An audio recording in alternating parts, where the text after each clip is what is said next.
lot here. Sonia and I have been at this for a long time, since really the early 2000s, and before that Mr. Merritt kicked this thing off, I think, in the 96, 97 time frame with the board. Well, Mr. Kaplan, actually. Yep, that's right. Yeah.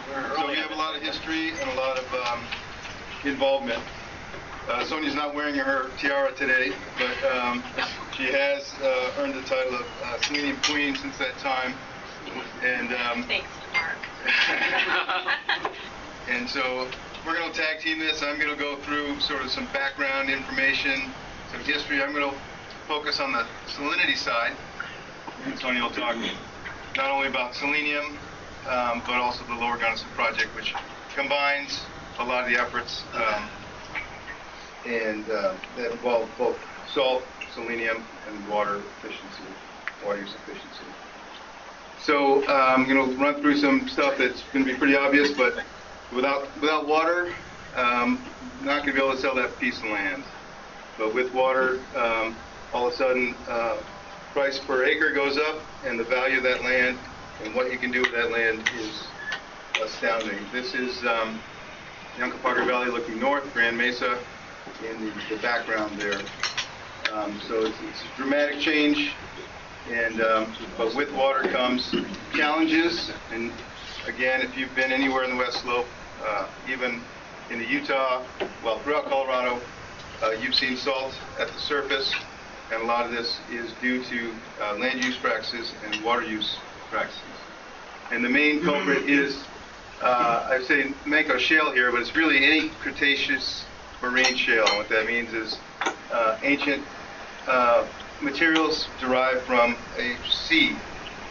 And this picture here, hopefully you can see, really paints the picture of how pervasive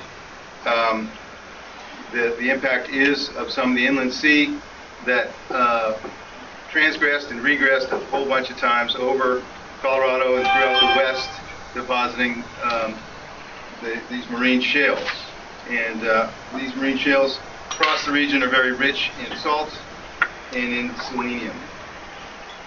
So this really, I think, paints the picture. If you see the yellow outline of the Colorado River Basin, the pervasive extent of those marine Cretaceous shales, about 60 to 100 million years old, are throughout the upper Colorado River Basin, starting, get the bearings here, we're,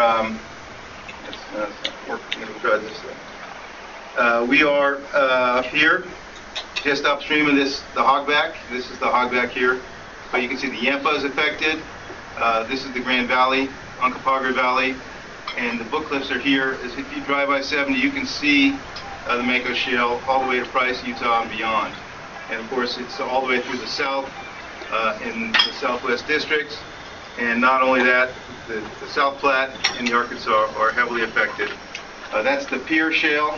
It's functional equivalent, but a little bit different than the Mancos Shale. So we're going to focus on the Mancos Shale and focus on western Colorado. But obviously everything that happens in that upper polygon of the upper Colorado River Basin, and in particular the Colorado River District, ends up down in the lower basin, where it affects water use and has a whole bunch of impacts down there. So salt and selenium really travel together in our country in those Cretaceous shales. All you have to do is add water, and boom, you've got selenium and salt moving through the system. They do behave mostly similarly. So once you put it into the system, it travels in a what they call a conservative nature. So we just consider a pound of salt that's entered into in the upper Colorado, travels through and ends up in Lake Powell. When the levels in Lake Powell reach that interface, because it's heavier than fresh water, and with low reservoir conditions, that salt moves through the system. And that's a big issue. As we go through this, I'm going to go through some basic concepts again, not to insult anybody, but to bring everybody on the same page. What we have here is sort of a cross-section of the Mancos Shale. Hopefully you can see this, but you have pretty clean water, and especially in the Uncompahgre Valley. You're bringing in imported water from the Gunnison River through the Gunnison Tunnel, it's below detection in most cases for selenium, and salt is very low, below 500 parts per million. As it seeps through these unlined earthen canals, it gets into the Manco shale, the raw Manco shale. It actually weathers that material. It dissolves. It does some geochemical weathering and moves down through the system, not only from the canals, but through the irrigated fields. So anytime you can cut off and eliminate this deep percolation and keep it up here near the root zone, or keep it in the canal by lining and piping, you're going to eliminate a lot of this issue in what we call loading. The loading that goes right to the river, and every mass, every pound of selenium, we measure selenium in pounds, and we measure salt in tons. And so it's a whole different scale, but it's really the same process. So we're going to kind of mix and match, but salt and selenium are really, in our vernacular, the same thing in a sense. They are regulated differently, and the concerns are different, but the treatments are really the same. For salinity, what is salinity? Salt. It's really a sum of all the total dissolved solids: calcium, magnesium, potassium. Those are the major ions that we're talking about. And the addition of salinity and salt to the river system has economic impacts. It's not really a fish and wildlife issue per se, but it affects the ability for humans to utilize that water. It affects aesthetics, taste, odor, and also obviously corrodes things and causes millions of dollars of damage per year. And I'll show you some of that. Selenium, on the other hand, again, it's a trace element. It's actually a metalloid. It's very hard to detect, but technology, for better or for worse, allows us to measure to parts per billion. And the parts per billion, the target, I should say, is 4.6 parts per billion in the water column. Okay? What was that number again, Dave? 4.6. That's the state standard. Chronic standard. It's the federal standard that's enforced by the state of Colorado, and it's undergoing some changes, potentially. EPA is proposing to change that standard. I'm not going to get too deep into that, but right now that's our target, and in fact we've been very successful in reaching that target. There's a few other ways to measure it, but we're going to stay at the 101 level here. We can drill down later if you want. The other thing to get into there is selenium affects the reproductive ability of endangered fishes. So that's the key reason that selenium is an issue for us. And critical habitat, which in the Gunnison starts at Delta down to Grand Junction, here in the Colorado from Rifle down, selenium is a known issue for basically young of the year and fry, small fish, and it gets into their ovaries and eggs, and that represents obviously a big issue. So without belaboring that, that's really our impetus and our motivation to deal with selenium. Nutrients is another issue which can what's the word I'm looking for, occur at the same time, coincidentally. We're not going to deal with nutrients too much, but in the Grand Valley, that's becoming an issue that we're also starting to look at, well, throughout the basin, really. So the contributing factors for salt and selenium: geology we covered, land use, the climate. Obviously, as more arid it is, it brings the salts to the surface. Hydrology, how much water you're applying, either natural or man-made application of water. And the geochemistry of selenium is very complicated, and we're trying to take advantage of geochemical processes to keep selenium in the soils, sequester it in a sense. So what are we doing for all this? We're targeting areas. We've done a whole bunch of mapping. We're prioritizing areas to become more efficient, to cut off that deep percolation. So we do that through off-farm means, that's piping and lining those conveyance systems. It's on-farm, we're becoming more efficient by putting in sprinklers and drip and gated pipe. We're planning, we're doing a whole bunch of looking at systems, system-wide optimization. How can we re-engineer irrigation systems to be more efficient to cut off losses.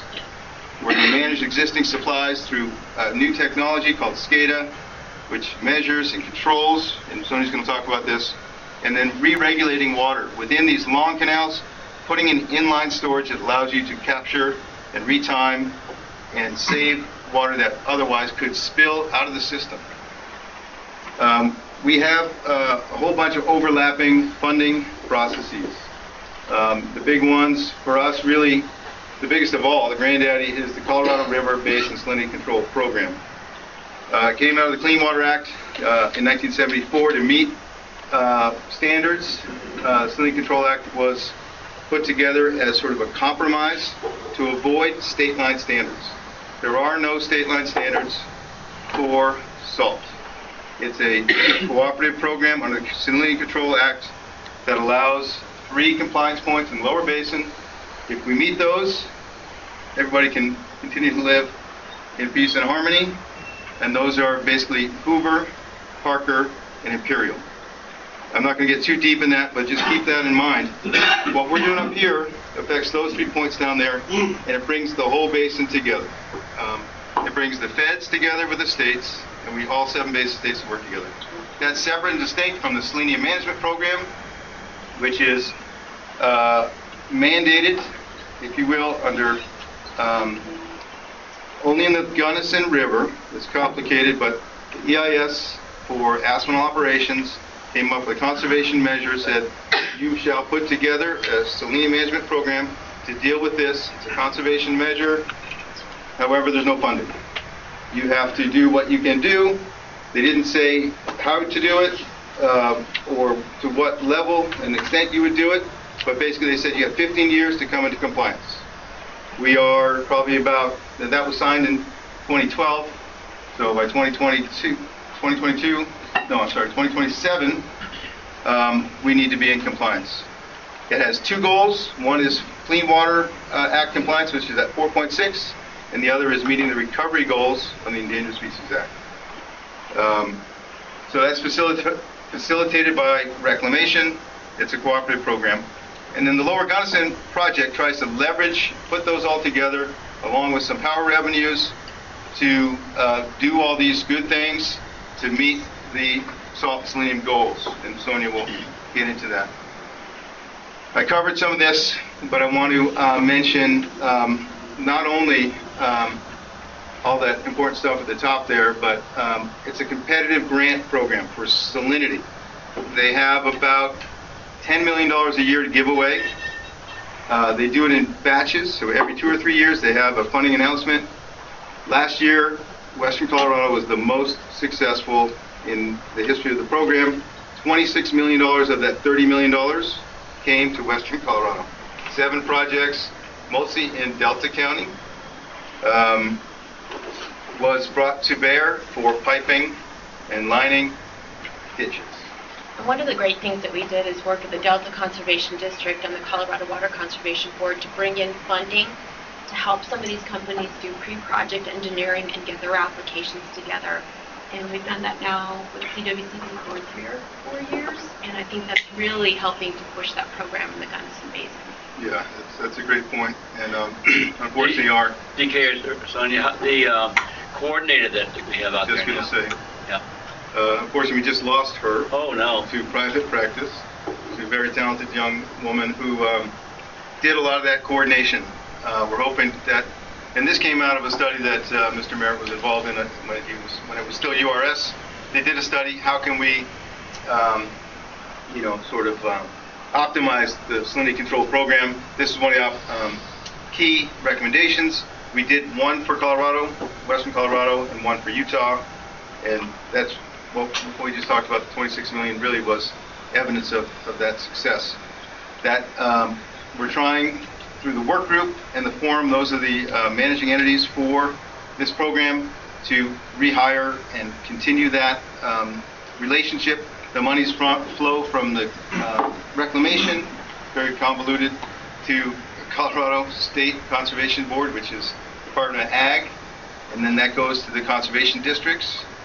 And so, in any case, very successful, but unfortunately we're kind of looking to backfill the position. Other things that go on that you may have heard about just outside of our district, in Mark's representative district, is Paradox. There's the largest, deepest injection well. They collect salt. This is a point source collection system.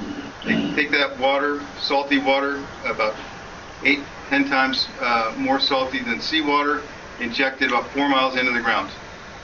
And in and around Paradox, you may have heard, it induces earthquakes. That well needs to be replaced and re-engineered, and there's an EIS going on right now. That is something you'll hear about, but it's the largest single salinity control project in the entire Colorado River Basin. 100,000 tons of salt gets sequestered in that project. Research and development, they're looking at ways to replace that well, but through evaporation or enhanced evaporation, and there's some interesting things going on, but I'm getting off track.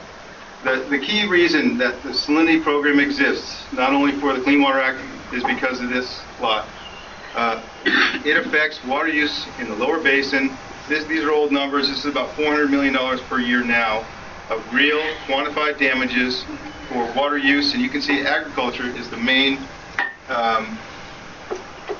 sector that gets injured by salt in the river.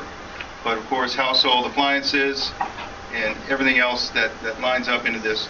So we're investing 10 to 20 million a year to reduce these kind of impacts. So the cost benefit is extremely high. So the priorities, quickly, trying to conserve water. Conserve is the wrong word, but reduce that depercolation by doing the piping and lining, increasing efficiency, you heard about this, intercepting saline groundwater, and education, that's key. How we use water really matters. The bottom line here for the salt program, 1.33 million tons of salt sequestered and reduced, kept in the system. That results in over 100 milligrams per liter at Imperial Dam. So we now, remember those points of compliance, we're well below that. We're well in compliance as long as this program stays in business. And of course, we are reliant on federal appropriations and power revenues. Power revenues are falling, federal appropriations are falling. And so it's a real trick to keep this thing going. We're almost a victim of our own success because people are saying, well, why do we have to worry about it? Because we're well below these compliance points. Well, the models show that there's still a lot more to do. The key number here, $50 per ton. That's based on a 30-year amortized cost. So that's the competitive target for a water user or ditch company to come in. If they can control salt at that level, they can get funded at 100%. There's no reimbursable piece of that. And Uncompahgre Valley has been extremely successful. The water users have, over the years, they're up to phase 10. They've done 10 phases of piping. Now, there's still a whole lot more to do. They're about halfway done, I would say. And they're focused on one side of the valley. The other side of the valley, it's interesting enough, has selenium, but not so much salt. So they can't get money for the other side of the valley, typically, to do all these structural approaches, which you've heard about. One of the other things you haven't heard about is winter stock. Winter stock water is a key issue. When you're running these canals 24/7, in a sense, 365, you're loading a whole lot, even though it's a small amount of water. In Uncompahgre Valley, they did something very creative, where they, I had some pictures here, but I didn't have time. They basically are feeding their cows treated water. They plumbed the entire valley, and now through Tri-County, they distribute this water, but because of the savings of salt, they were able to pay for this infrastructure. A really good cooperative program that happened in the 90s. In the Grand Valley, they've spent over $200 million on a lot of these structural approaches. Non-structural, you can guess, education, top of the list, but there's some other things we can do, and we're doing these. Municipal sources, a lot of smaller things, septic, which I guess could be considered structural, but low water landscapes, etc. We're pushing all these things as well. And every ton of salt that you control, you're controlling several pounds of selenium. So speaking of selenium, how's that work?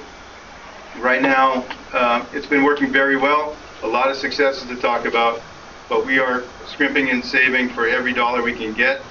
That's why Sony was originally brought to the Selenium Task Force to be a grant writer, to bring funds in. And I mentioned how this works under the Aspinall EIS. And so there's a lot of attention in Lower Gunnison, but there's issues in the other areas, in the Yampa, the White, and in the Colorado. We just don't have a framework to address it, and no dedicated funding source. The state of Colorado has been key. CWCB, through Species Conservation Trust Fund, has been absolutely essential to providing some funds for us to then leverage with other funds and bring up the Lower Gunnison project. So anyway, what I want to bring your eye here is the 40% less selenium in the river since 1986. We have an amazing network through USGS of monitoring. These are very robust data sets, probably some of the best in the country. We know more about selenium, and now we're looking at ecosystem effects and a whole bunch of other things that are really cutting edge. But again, Species Conservation Trust Fund, main funding source, that's also under fire because of the severance tax issues, and we're at about 30 to 40% level of expenditures in this program now. So we're concerned, but we go back and we lean on the salinity control program to do a lot of the implementation and infrastructure, and also the Lower Gunnison project. And that's why this is key. I'm not sure why that fell asleep on us. There we go. But so I'm going to turn it over to Sonia. She's going to sort of talk about how do we get all these monies together and on the ground to effectuate these. Before that, DK, can I ask a couple questions? Sure. You mentioned that current expenditures are about 10 to 20 million a year. Is that just on average for the Lower Gunnison project? No, I'm sorry, that's Basin 1. And really, so this is salinity expenditures, and that gets spread out mostly between Colorado and Utah. Utah had the leg up historically, but now most of those monies are coming to Colorado. Utah has done most of what they can do. Uncompahgre, as I said, is about half done, and Grand Valley is supposed to be 100% done. So most of that money, through the competitive process, if we can help Uncompahgre and others, say in the North Fork and Smith Fork, those monies can go throughout. And 10 to 20 million a year comes from all of our various partners, federal, state, and those monies on average, come through two means: appropriations, reclamations budget. It's averaging about $8 million a year, and throw in a little bit of power revenues, which again is getting complicated, but goes through the states, Basin States program. That brings it up to about 15 million. And then NRCS. NRCS is the other big funding entity that comes into the program. The dollars, and these are very rough numbers, but when they come out every 3 years with their funding announcement, it's about 30 million. I divide that by 3 years, and it's that time frame, or that amount of money. But that doesn't count the other partners you mentioned, the states, which doesn't really bring a lot of money to the salinity program. They're bringing more to the selenium side. And there are foundation money, there's other ways that we're trying to leverage that. But by and large, it's federal sources.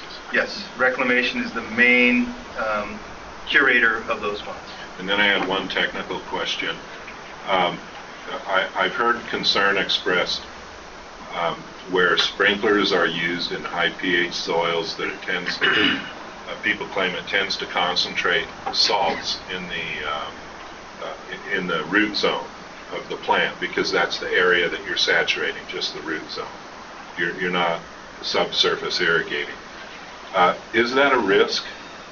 It's definitely a risk, and what we do is make sure there's enough of what they call leaching fraction to just make sure we're flushing and keeping a positive flow downwards. As soon as there's an uptake or upward flow of water through sort of the unsaturated zone, that's when you get salts at the surface. There's also some geochemical issues that you mentioned. It's site-specific. To date, we haven't had that issue in the valley that I've seen. There probably are some areas where there's poorly drained soil that you may need. And the other thing that really makes this work is we have tile drains throughout both of the main areas. You get the drainage district, and Uncompahgre runs hundreds of miles of drains. And those drains allow that downward gradient to keep what you're talking about from happening. But it is a concern. It's something we're keeping tabs on, and soil health and other newer techniques, or actually old techniques that are being reapplied, are helping with those issues. With sprinkler irrigation, you're probably irrigating the top 2 feet of the soil profile. So tile drains really are not going to be appropriate, are they? So yeah, I mean, once you start going to drip, those tiles are not so important. When you're still in flood, improved flood, gated pipe, those are essential. So those drains are designed for the older techniques, and what you're talking about is exactly what we're concerned about, we're looking at.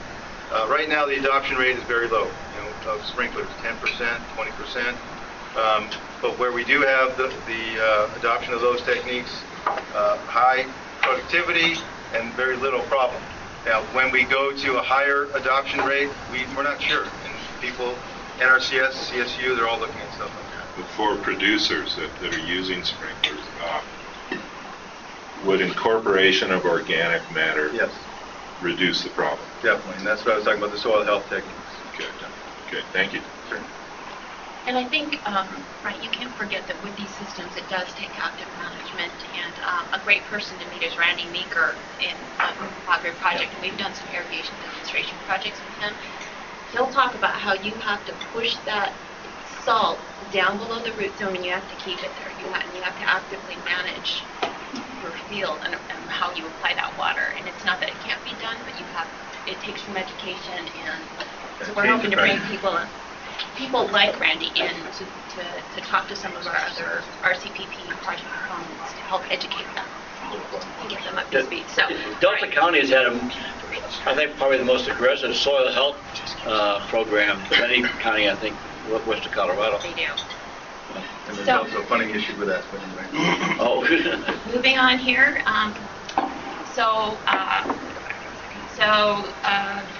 back in 2014, a federal program was created called the Regional Conservation Partnership Program, and we had some members of the landowners within the Uncompahgre project who asked us as a river district to be the lead sponsor for an RCPP program application. So what is it? Basically, they take the Agricultural Conservation Easement Program, the Environmental Quality Incentive Program, the Conservation Stewardship, Healthy Forests, and the Watershed and Flood Protection Program, put it into a pot, and put out a national competitive program for applications. The year that we applied, I think there was approximately $250 million available. That got cut down to about $185. We originally went in with a $20 million request and came out with an $8 million award. What are the authorized purposes of the RCPP program? To address excess water, insufficient water, or drought, water quality degradation, soil quality degradation, inadequate habitat for fish and wildlife, air quality, and climate. Under our RCPP application, we were able to hit the top 4 points through practices of the piping, the lining, the supervisory control and data acquisition, and the re-regulation and timing.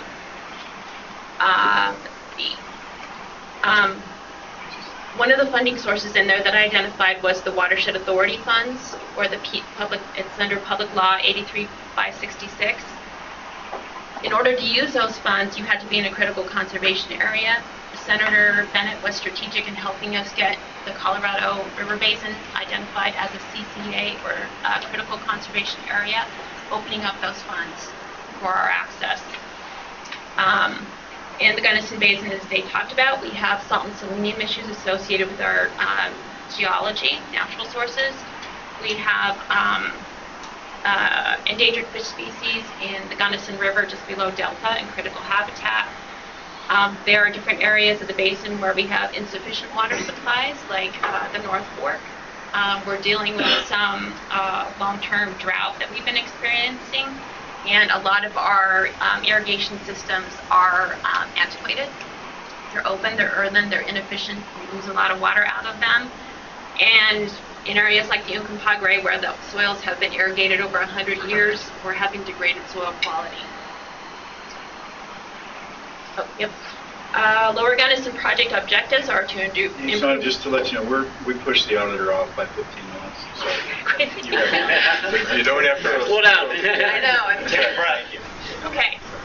They're much more interesting than the auditors. Thank you very much. Yes.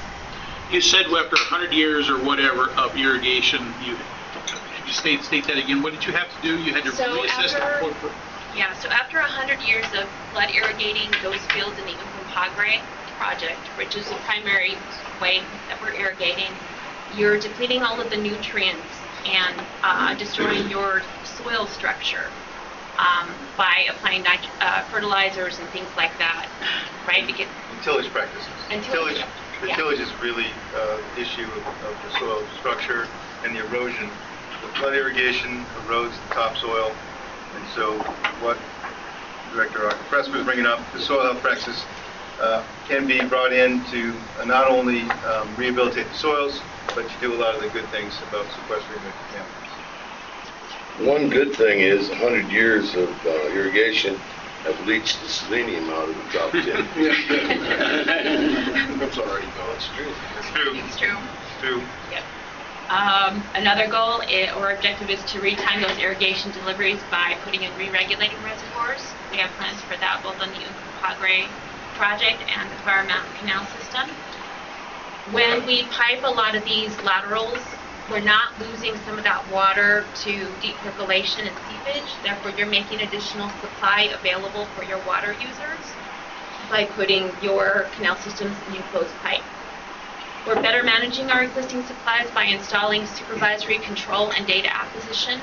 And basically, you put in actuator gates at head gates or at the reservoirs that you can remotely control and monitor to open and close, such that you can capture additional stormwater flows. You're more efficient. You don't have to drive 45 minutes, an hour or more to get to your site to manually open and close that gate, which is a big issue in the Fire Mountain Canal system, in Boswick Park, and in the Uncompahgre project, because they're large federal project areas.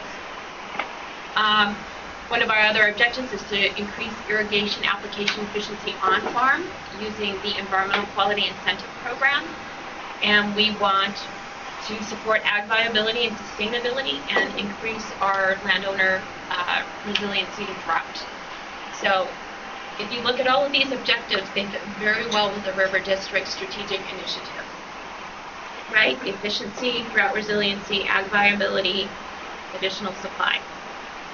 The objective of the Lower Gunnison project was to leverage $40 million of those federal funding sources that DK identified, the Salinity Control Program and Colorado River Storage Project funds, with an $8 million NRCS RCPP award to carry out a coordinated on- and off-farm irrigation efficiency improvement project.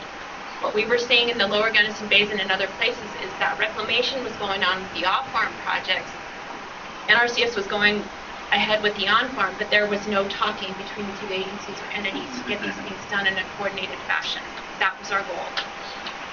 Our EQIP award was about $1.8 million. Our Watershed and Flood Prevention Program award was about $6.2 million. It's a combination of technical assistance and financial assistance funds. The TA, called TA, addresses the engineering, the planning, the financial assistance is dedicated strictly to the construction. We've also worked very closely with the Colorado Water Conservation Board to use RCPP TA funds that they set aside for the state. And Colorado Water Plan grant funding, it's easily been over $500,000 that we've been able to get access to. So here's an example of our on and off farm irrigation efficiency coordination. Here's a canal with the flow going in this direction. Right here, maybe this section is going to be funded with USDR funds, Bureau of Reclamation, and then the second section would be funded with NRCS RCPP. They have to be separate and distinct. We can't put all the funding together and do a project. We have to have discrete start and stop points. That was one of the requirements. And associated with those canal system improvements, we have the associated on-farm deliveries, both the near farm, getting those deliveries to those landowners, and then the direct on-farm application. This is an example of where you might put an inline irrigation re-regulation reservoir in order to retime those deliveries or create short-term storage. To address the, if you have landowners coming on and off as they're irrigating their properties, which makes the canal systems bounce unless you have one of these re-regulation reservoirs. The RCPP program is targeted to 4 specific areas within the Lower Gunnison Basin. You have the North Fork here in black, the Crawford area, the Uncompahgre project, and the Bostwick Park area. Why these areas? Again, we were looking to match the RCPP funds with the Bureau of Reclamation Salinity Control Program funds and Colorado River Storage Project funds, which have to go to those federal project areas. RCPP required a 1-to-1 match. So if we brought in $8 million of funding, we can get an $8 million award. We're going to easily exceed that. We believe that at the end of this project, with our combined RCPP program and partners, we'll be able to control 650 pounds of selenium per year, 14,000 tons of salt per year. We'll be able to complete conservation activity plans for landowners, covering about 1,200 acres. We'll be able to make available approximately 11,000 acre-feet of water per year through piping, lining, re-regulation, retiming, and we're going to implement soil health improvement practices. We're having a little bit of trouble on how to spend those funds, but we're going to try to do it through a conservation innovation approach. That's a topic for another day. So DK talked about how we've been able to target and select these projects. This is an early map that on a project that DK and I worked on, when was this, 2005, 6 maybe? We got an award for a conservation innovation grant. We worked with Delta Conservation District, and we were able to map the selenium mobilization potential in the different areas of the Gunnison Basin. Bright orange are highly mobile.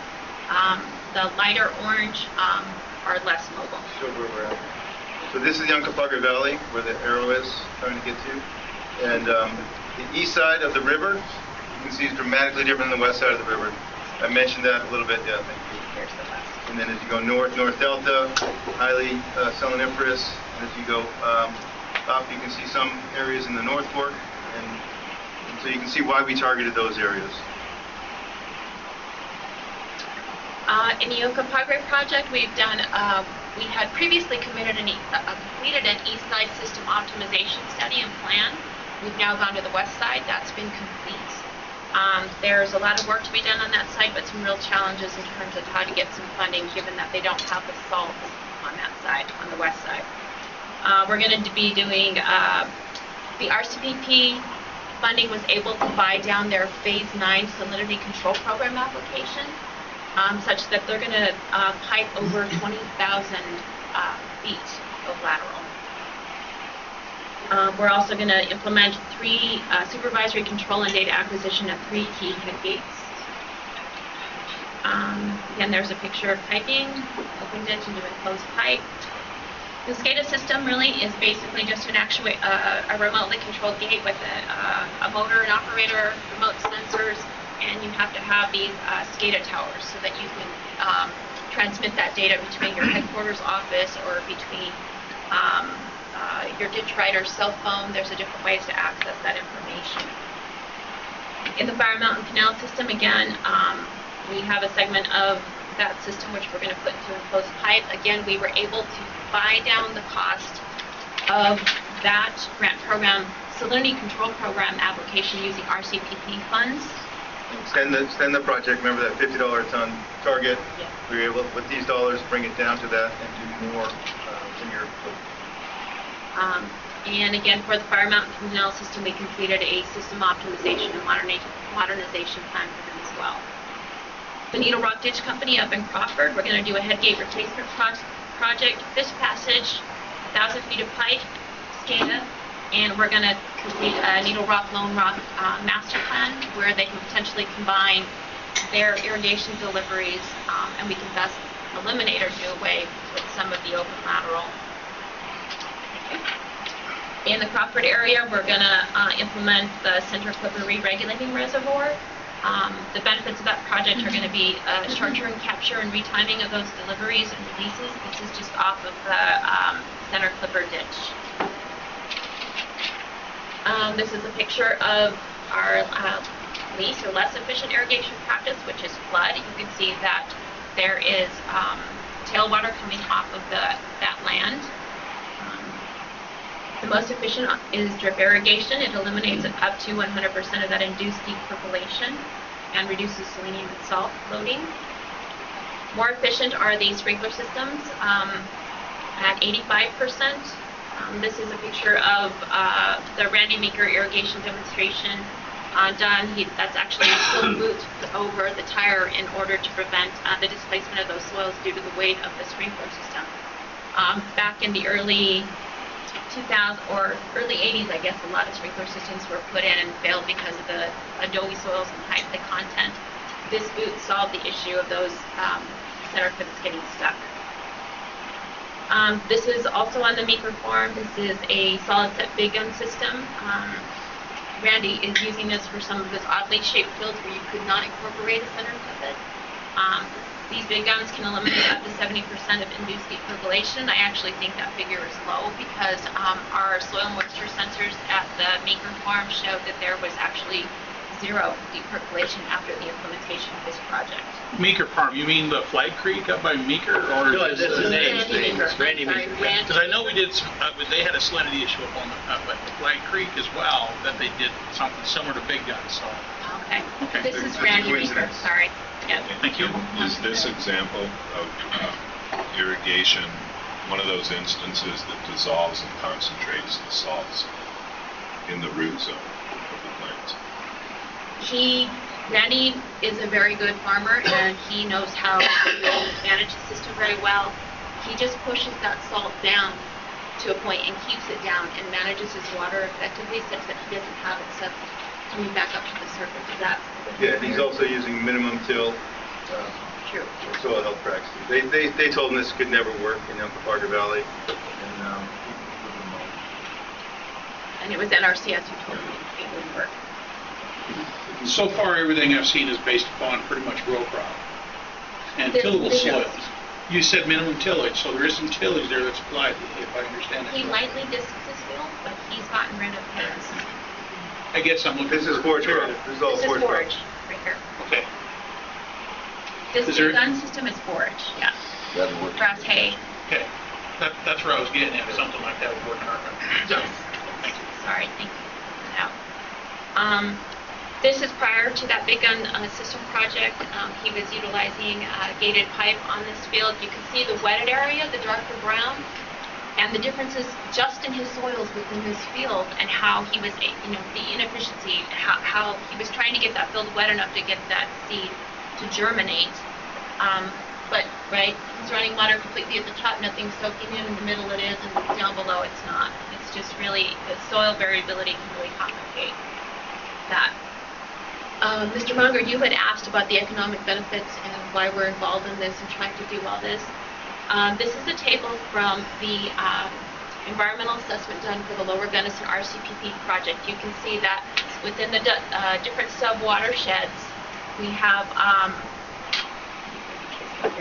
our North Fork focus area, our Crawford focus area, Uncompahgre, and Bostwick.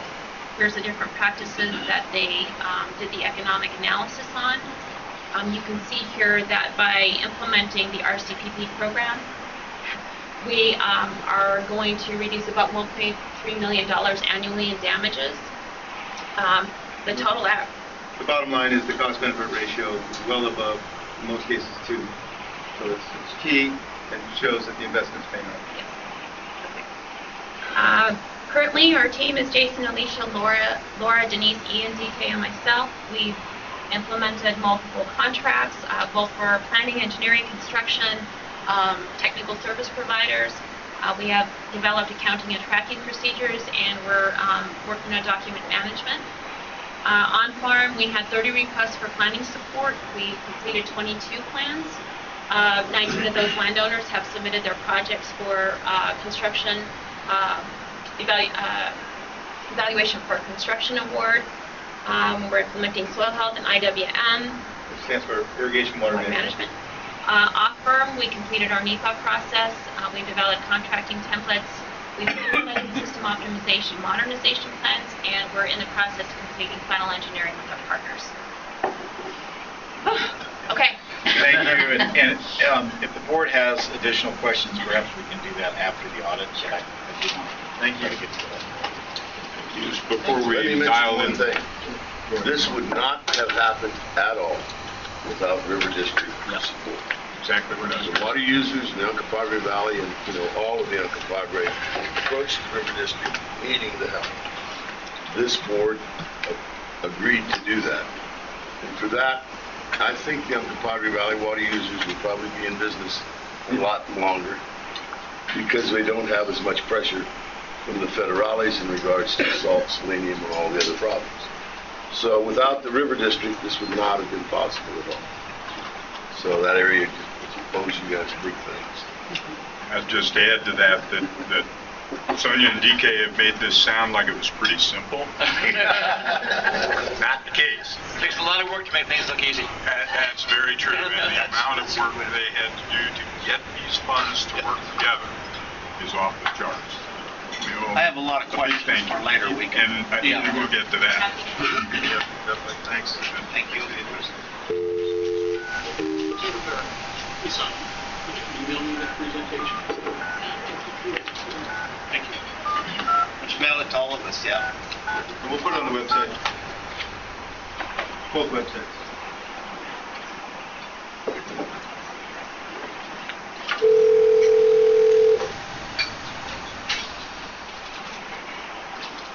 Now time for the real talk. Jim, good morning. You're now joining the Board of Directors of the Colorado River District. Good morning, Jim. Well, I'm happy to be speaking to everybody today and to present our audit of the district. Will I just go right into it? That would be great. If you would do that, we'd appreciate it. Okay. Just to remind everybody that the financial statements and the reporting in those financial statements is the responsibility of management. Our responsibility was to render opinions based on our audit on those financial statements. And the opinion that we rendered is a unmodified or clean opinion, which is the opinion you're wanting to receive. Included in those financial statements were certain estimates made by management related to some of the more significant items would be depreciable lives of capital assets, fair value of investments, or allowance for notes receivable. We only had one audit adjustment to the original trial balance provided, which is attached as Exhibit A in our letter. It was just a $15,000 difference between the AT aging and the general ledger, and not something we would consider significant. We had no uncorrected misstatements or items that we noted that management did not book to the financial statements. As far as internal controls, we've included a attachment to our letter for our report on internal controls for financial reporting, compliance, and other matters. The items I would note are that we did not come across any material weaknesses or significant deficiencies, or note any items of non-compliance with laws or regulations. We encountered no disagreements with management over the application of accounting principles. We had no issues with management's judgments on any significant matters, and we are not aware of any consultations that management had with other accountants about accounting or auditing matters. We did not have any significant issues. We didn't have any difficulties in working with management. In fact, it was the exact opposite. Ian and Lucy did an excellent job, not only with the accuracy of financial reporting, but in their preparedness for our audit. And it was a real pleasure to work with your team. At this point, I'll open it up to any questions that you might have. Thank you, Jim. Any questions from the board? Sounds like a clean bill of health, Jim, which we always It was like. a clean and efficient audit, and Ian and Lucy did a really good job. Thanks to them. Hey, Jim, this is Andy Mueller. I just want to reiterate what he's saying about Ian and Lucy. I mean, they before the auditors arrived, had prepared every document necessary, had all the information waiting, really handled it extremely smoothly and well, and proud to have them on our team. So. Any other comments, Jim, suggestions?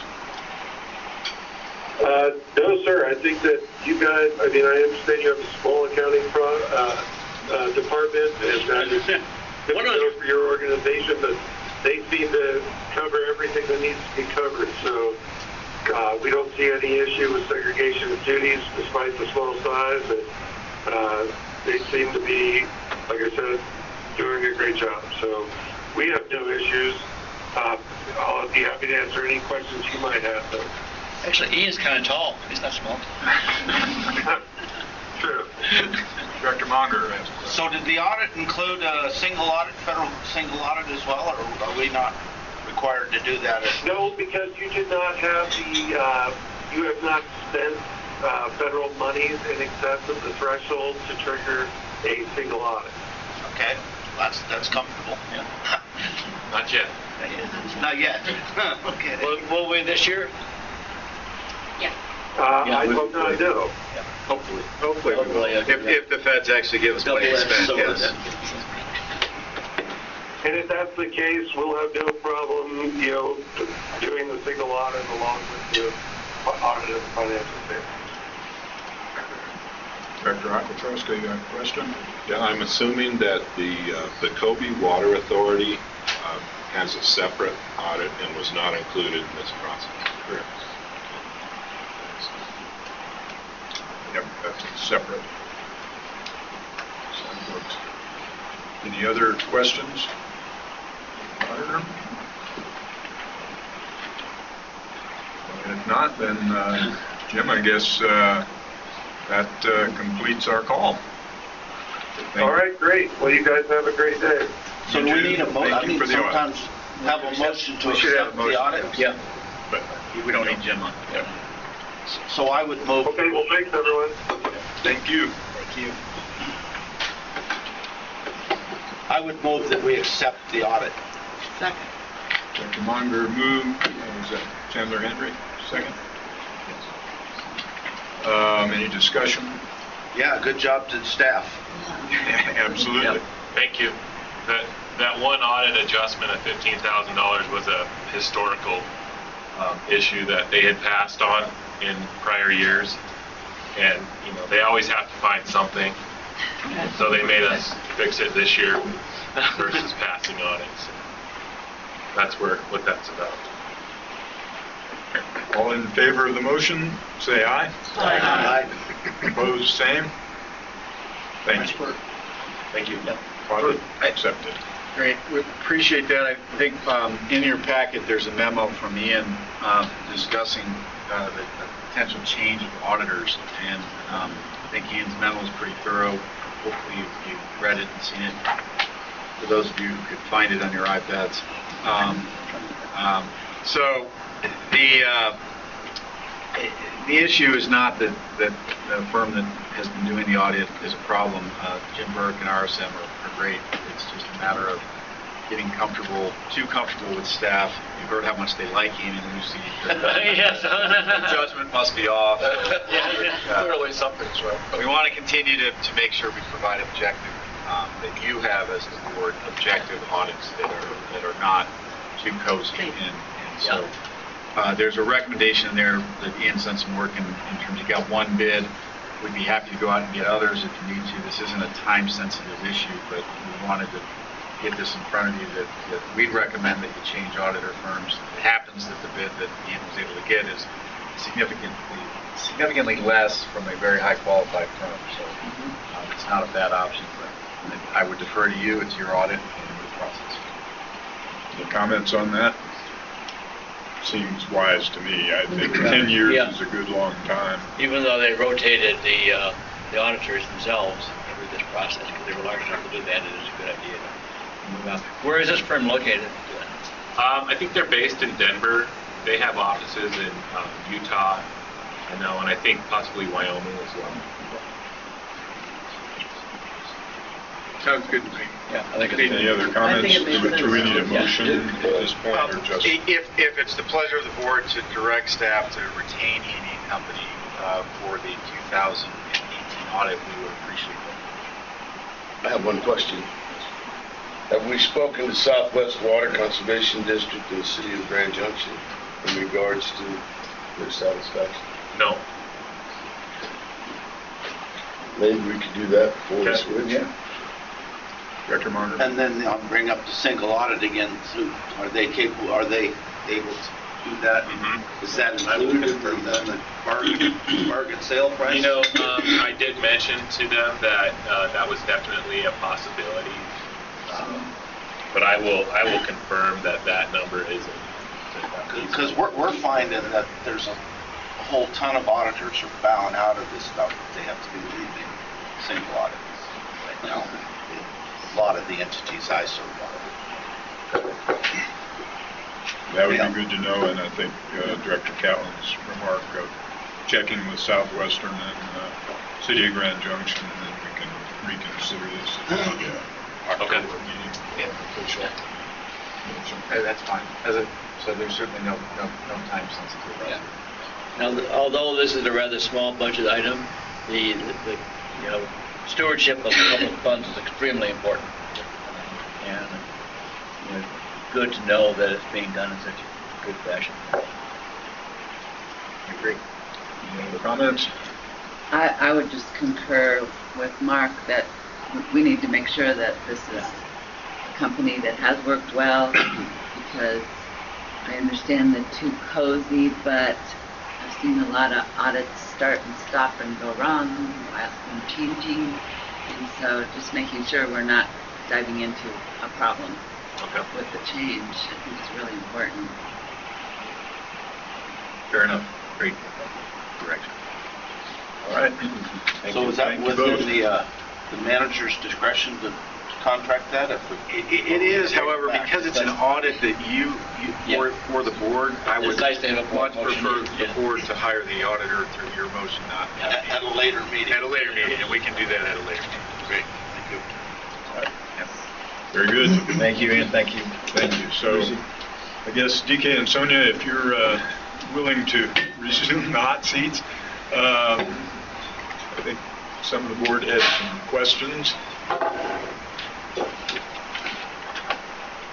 So I'll lead off. I really thank you guys. I think it's a great discussion. I don't know nothing about this stuff, and it's a very good presentation and very enlightening. And the rest is we don't have that stuff in my area. I'm not familiar at all with it. It's a great look at things. I guess, and again, when DK and Sonia asked me yesterday what I wanted to see, and I guess it's kind of the same thing that Andy, you're talking about, having this rubric of new projects or something, and having that discussion. So we're having that post discussion, but again, it's very educational to me, not experiencing this kind of activity, what this world lives in those areas. It was very beneficial. I get a couple direct questions. The re-regulating reservoir, I guess I understand that in the reservoir that's on Orchard Mesa, or but so, and why is the what's the need for the re-regulating reservoir? I mean, the water's going down, you're diverting it, putting it out on the field. It's going out on the field at night, just like it is in the day. So how do you know when it's working, and how do you know how it works? And then the second question on the re-regulating reservoir is that, did you have the division engineer and stated and the division engineer about, is that a storage water then at that point in time, or is it different colored water because it's partly stored and then it's going to be reapplied? So anyhow, like I said, that's a new one to me too. I can take a crack at that. What you did mention about the Orchard Mesa, it's the same concept. You know, what we have in these valleys, in these projects, is source water far from service area, and the timing and delivery subject to loss and lag. What the re-regulation facility does, it shortens the delivery time and takes out that lag and as Sonia said, the bumps. And so when you can have a re-regulation or a smaller reservoir near your service area, you can be more efficient. And you can, if there's a change in the service area, X number of acres are being cut and no longer irrigated, instead of spilling that water, because basically on the Fire Mountain system, we'll take that as an example, when they turn that thing on, they try to keep it at a certain level to meet that demand, assuming the demand is constant. Well, we know the demand is not constant, and as we are evolving to more sprinklers, different cropping, different soil health, SCADA gives you the technique to cut off those spills, those administrative or operational spills, capture those in a facility and basically back that water all the way up to your bigger reservoir. So in their case, that's Paonia Reservoir. That canal is close to 20 to 30 miles long. And so and also during the this time of year, of course, you get thunderstorms throughout that system. If you can either turn off and capture that water because demand is down, put it into that re-regulating facility, that's the main objective. So it's more of a water efficiency than it is a water quality advantage. However, in some areas in Uncompahgre, where you're spilling, those administrative spills go into a dry wash that is salt and selenium laden. If you can cut that off, and there's one area called the Dragon's Teeth in the northern end of that system, if we had a facility there, every drop that would have spilled goes into the facility, that load gets cut off entirely. To get to your question about the engineers, we have one here. Yes, there is an issue. There's a timing amount. I think it's 48 hours, 72 hours. 72, yeah. And so these are temporal or short-term storage. But if my understanding is correct, it's designed to facilitate irrigation, and it's within an irrigation water right. And you're managing your water better. There's no issue on the water right side. Again, all things are operating correctly. Now on the, I think you were getting at the structural side, if it's a jurisdictional dam above 10 feet, you need to have a certain level of design review. Lower than 10 feet, most of what we're trying to do is lower than 10 feet. Small 10 to 30 acre foot type of ponds, those are not as closely regulated or under that type of review. Certainly if there's a high, and this happens on Fire Mountain, a high value structure like a school down below, they're going to look at it much more carefully. So we're trying to cite that so that it doesn't pose a risk to public health and safety. So I think we got most of the questions there. And additional, in the Fire Mountain Canal system too, if we can create a pressurized delivery, that allows the on-farm irrigation system improvements to happen. So right now, without a pressurized system, it requires pumping. And it's expensive. If we have the pressure, they can do away with the pump. Having the pressure out of the regulating reservoir. Yep. Right. So the level pool. Gravity. Exactly. So you have a level pool, and you keep that at a certain head. That provides that head all the way through the system. Again, and then if somebody turns off their valve now instead of the head gate, that water stays upstream the pressure, just like your home system. You can regulate that pressure. That's the best of all worlds. Now that assumes almost every acre being pressure sprinkler. Right now that's not the case. I mentioned a pretty low adoption rate. It's growing, and we're trying to look ahead 20, 30 years. How many acres are going to be sprinkled? What type of system will we need for that? And so it's cart and horse, right? You never can match exactly your service area demand with your supply, but that's the intent, the motivation. Are those re-regulating, are they sealed as well then? So they will be lined, either clay lined or geotextile fabric. Because I mean, you have the same seepage out of those. Exactly right. Yep. And that adds a great cost. How much is the level of the canal being raised? So level of the canal, so these operation targets are pretty much a flat, non-fluctuating. So any fluctuation either gets spilled or goes, if you had a pipe, and then the pressure either goes up and down. So I'm not sure I understand the question exactly. The bounce and the change would be in the re-regulating facility and not in the canal. Now, target would be... How are you capturing a pressurized system from an existing canal? So when we close the canal into a pipe, and those pipes are pressure rated for a certain range, and based on changes in operation in the service area or supply, as long as you can stay within that operating range, you'll also have a pressure regulating facility, PRV, pressure regulating valve, to take those changes in the pressure. So you're going from an open system to a closed system. Part of the issue is there's a lot of fall still to our canals. They're not nearly as flat as what you're used to seeing. So there's pressure generated by elevation change.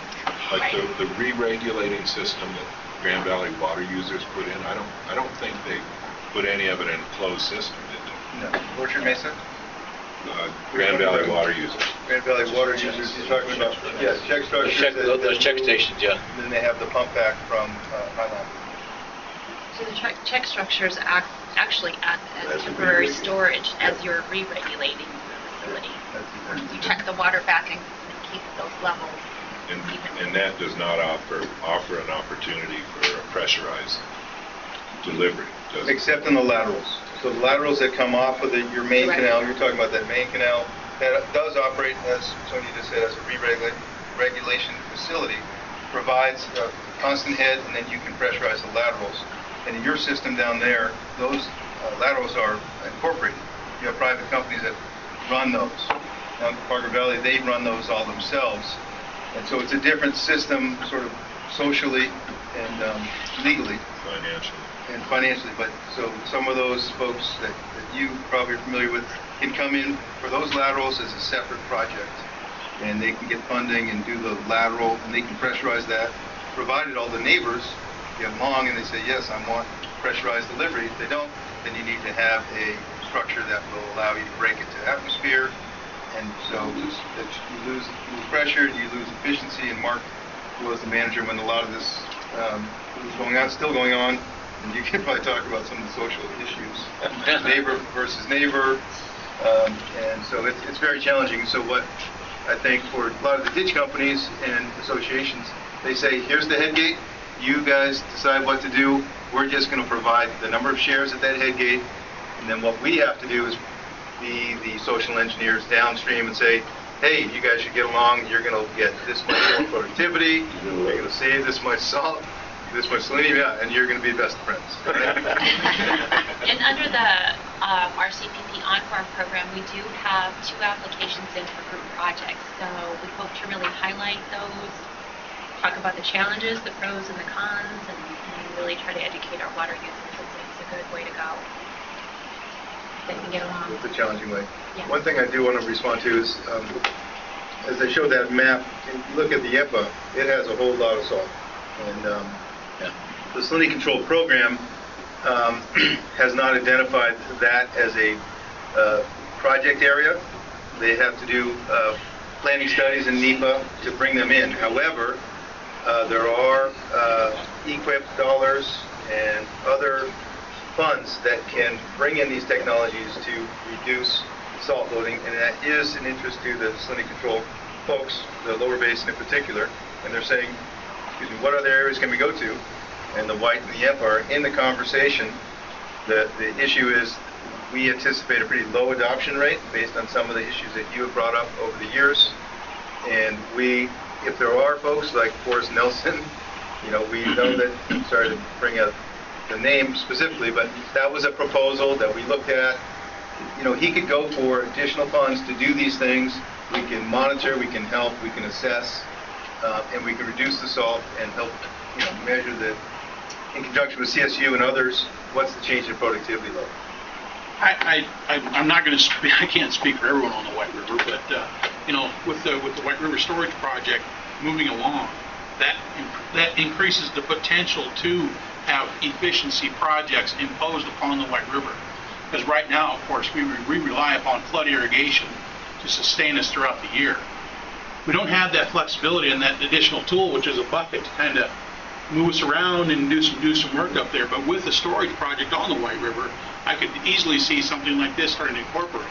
I do have a couple of landowners that are significant landowners on some of these drainages that would be willing to participate. I believe they would be willing to participate in the salinity type program to improve their agricultural efficiency. It's just the type of individual they are. But we have to get part of that program, I think, in order for us to go take that next step forward. How would we be able to go ahead and get the White River as part of that program to take us to the next step forward? Careful what you ask for. I know, that's what I'm trying to learn. I'm trying to learn. So if you're talking about that program being the salinity control program, they would have to do basically NEPA analysis, draw a polygon, look at accumulated effects of X number of assumptions, how many acres, what kind of projects would go in there, get that as a through the NEPA process, and then they can move forward with funding. But I think your biggest issue is how do you manage those saved or retimed or conserved waters? You need to have small buckets. You need to have some infrastructure to take advantage of that. Otherwise, it flows downstream. As we mentioned, though, the benefit still is to productivity, labor savings. So there's other issues that I think growers, producers could come to the table for, not just on the water quality side. But again, to do what I think you're asking is a pretty big ask in a multi-year kind of investigation.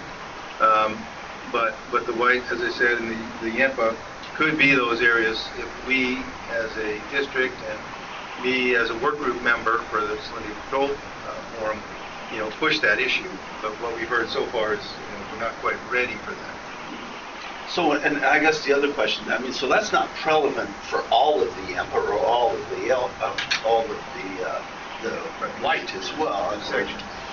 And again, as you said it, when it starts hitting the Manco Shale is where the problem starts. Is that correct? That's correct.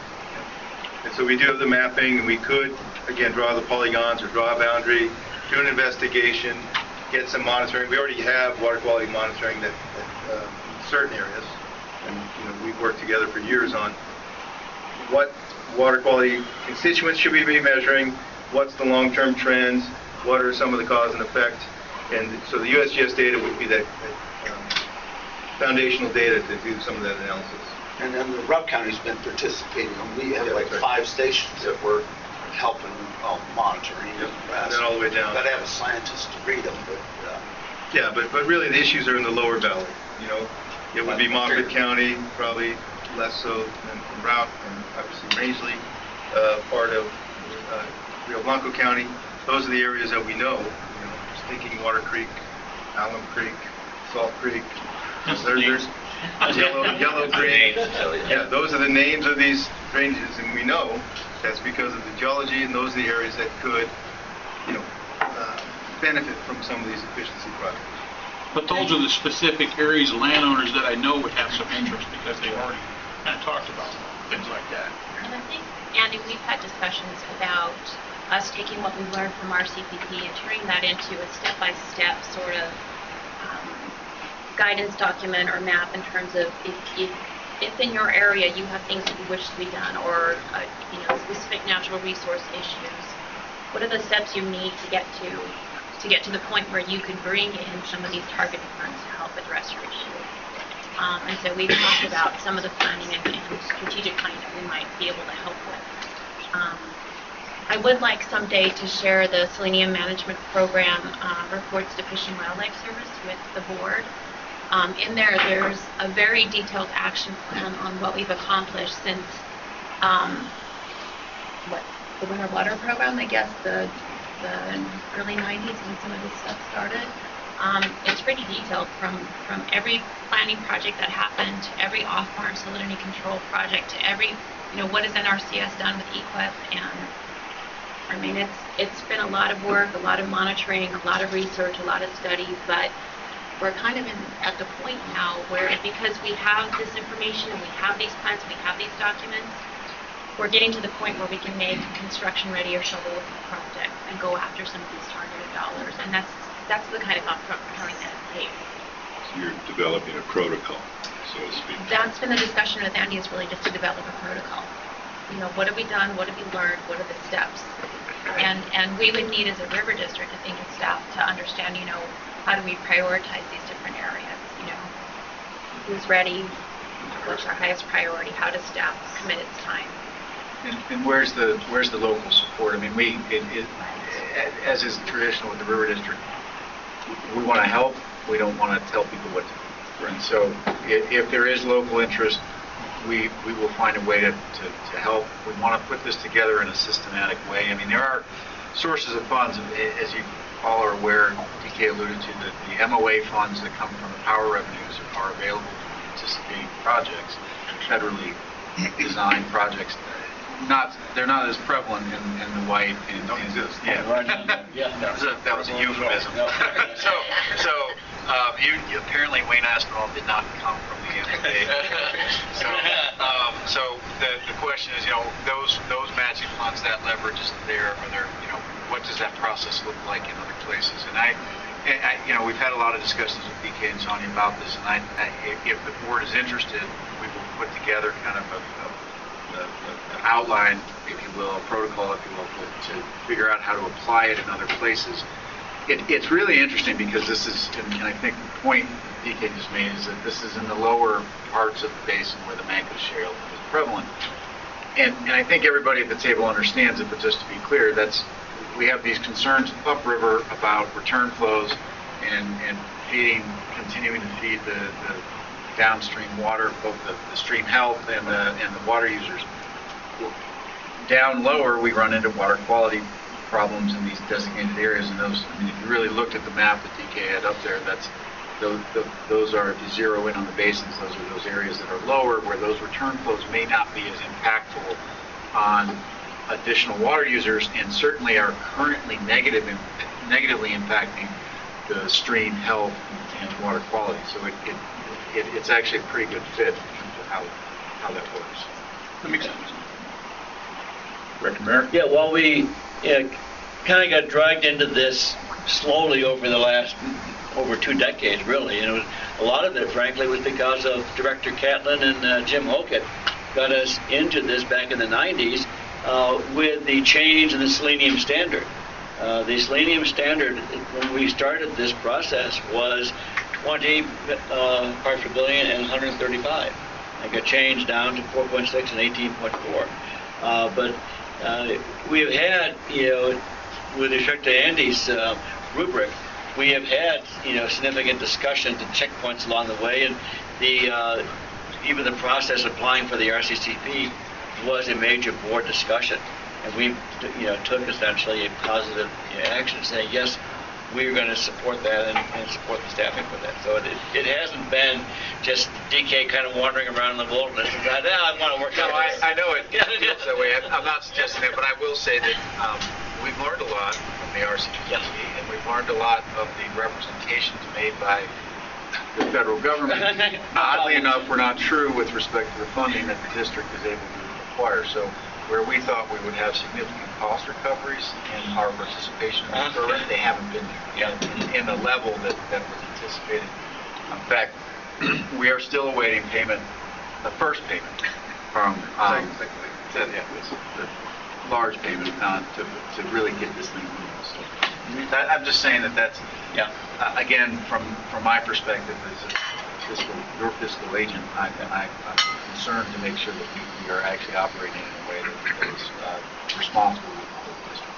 But, you know, from an importance standpoint, the Salton Sea, which really wouldn't be much of a problem if a rather mediocre singer hadn't skied into a tree, then became the Sonny Bono National Wildlife Refuge.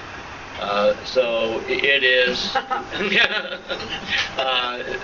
it is a significant water quality of importance now, and somewhere around 1/3 to 40%, I believe, of the selenium which enters the Salton Sea comes from the Uncompahgre Valley. And the fact that we have been able to, over the past 20 years, reduce the selenium loading, we did not think we'd be able to do what we have done, frankly, 20 years ago. I know the market research tech didn't be able to do what we have done, and that has made a major benefit, and it has taken the target off the Uncompahgre Valley in many ways. Except now they're talking about changing the standard to a fish tissue standard, which could put the target either back on not only Uncompahgre but the entire West Slope. Anywhere there's endangered species, lower white, Yampa, that could change the whole dynamic. That's exactly what we said when we started this. Yeah. That we would participate, we gave it everything we had, but we knew, just as well as we're sitting here, those that managed the goal line would change the goal line. Yeah. Because we started out at 2 parts per million. That's what we were trying to get at, because that's what they kept telling us. And at some of those meetings I mentioned, when you get a good enough gauge, we'll be at 1 part per trillion. But this program has done a number of things for the Uncompahgre Valley water users and for the growers in that community.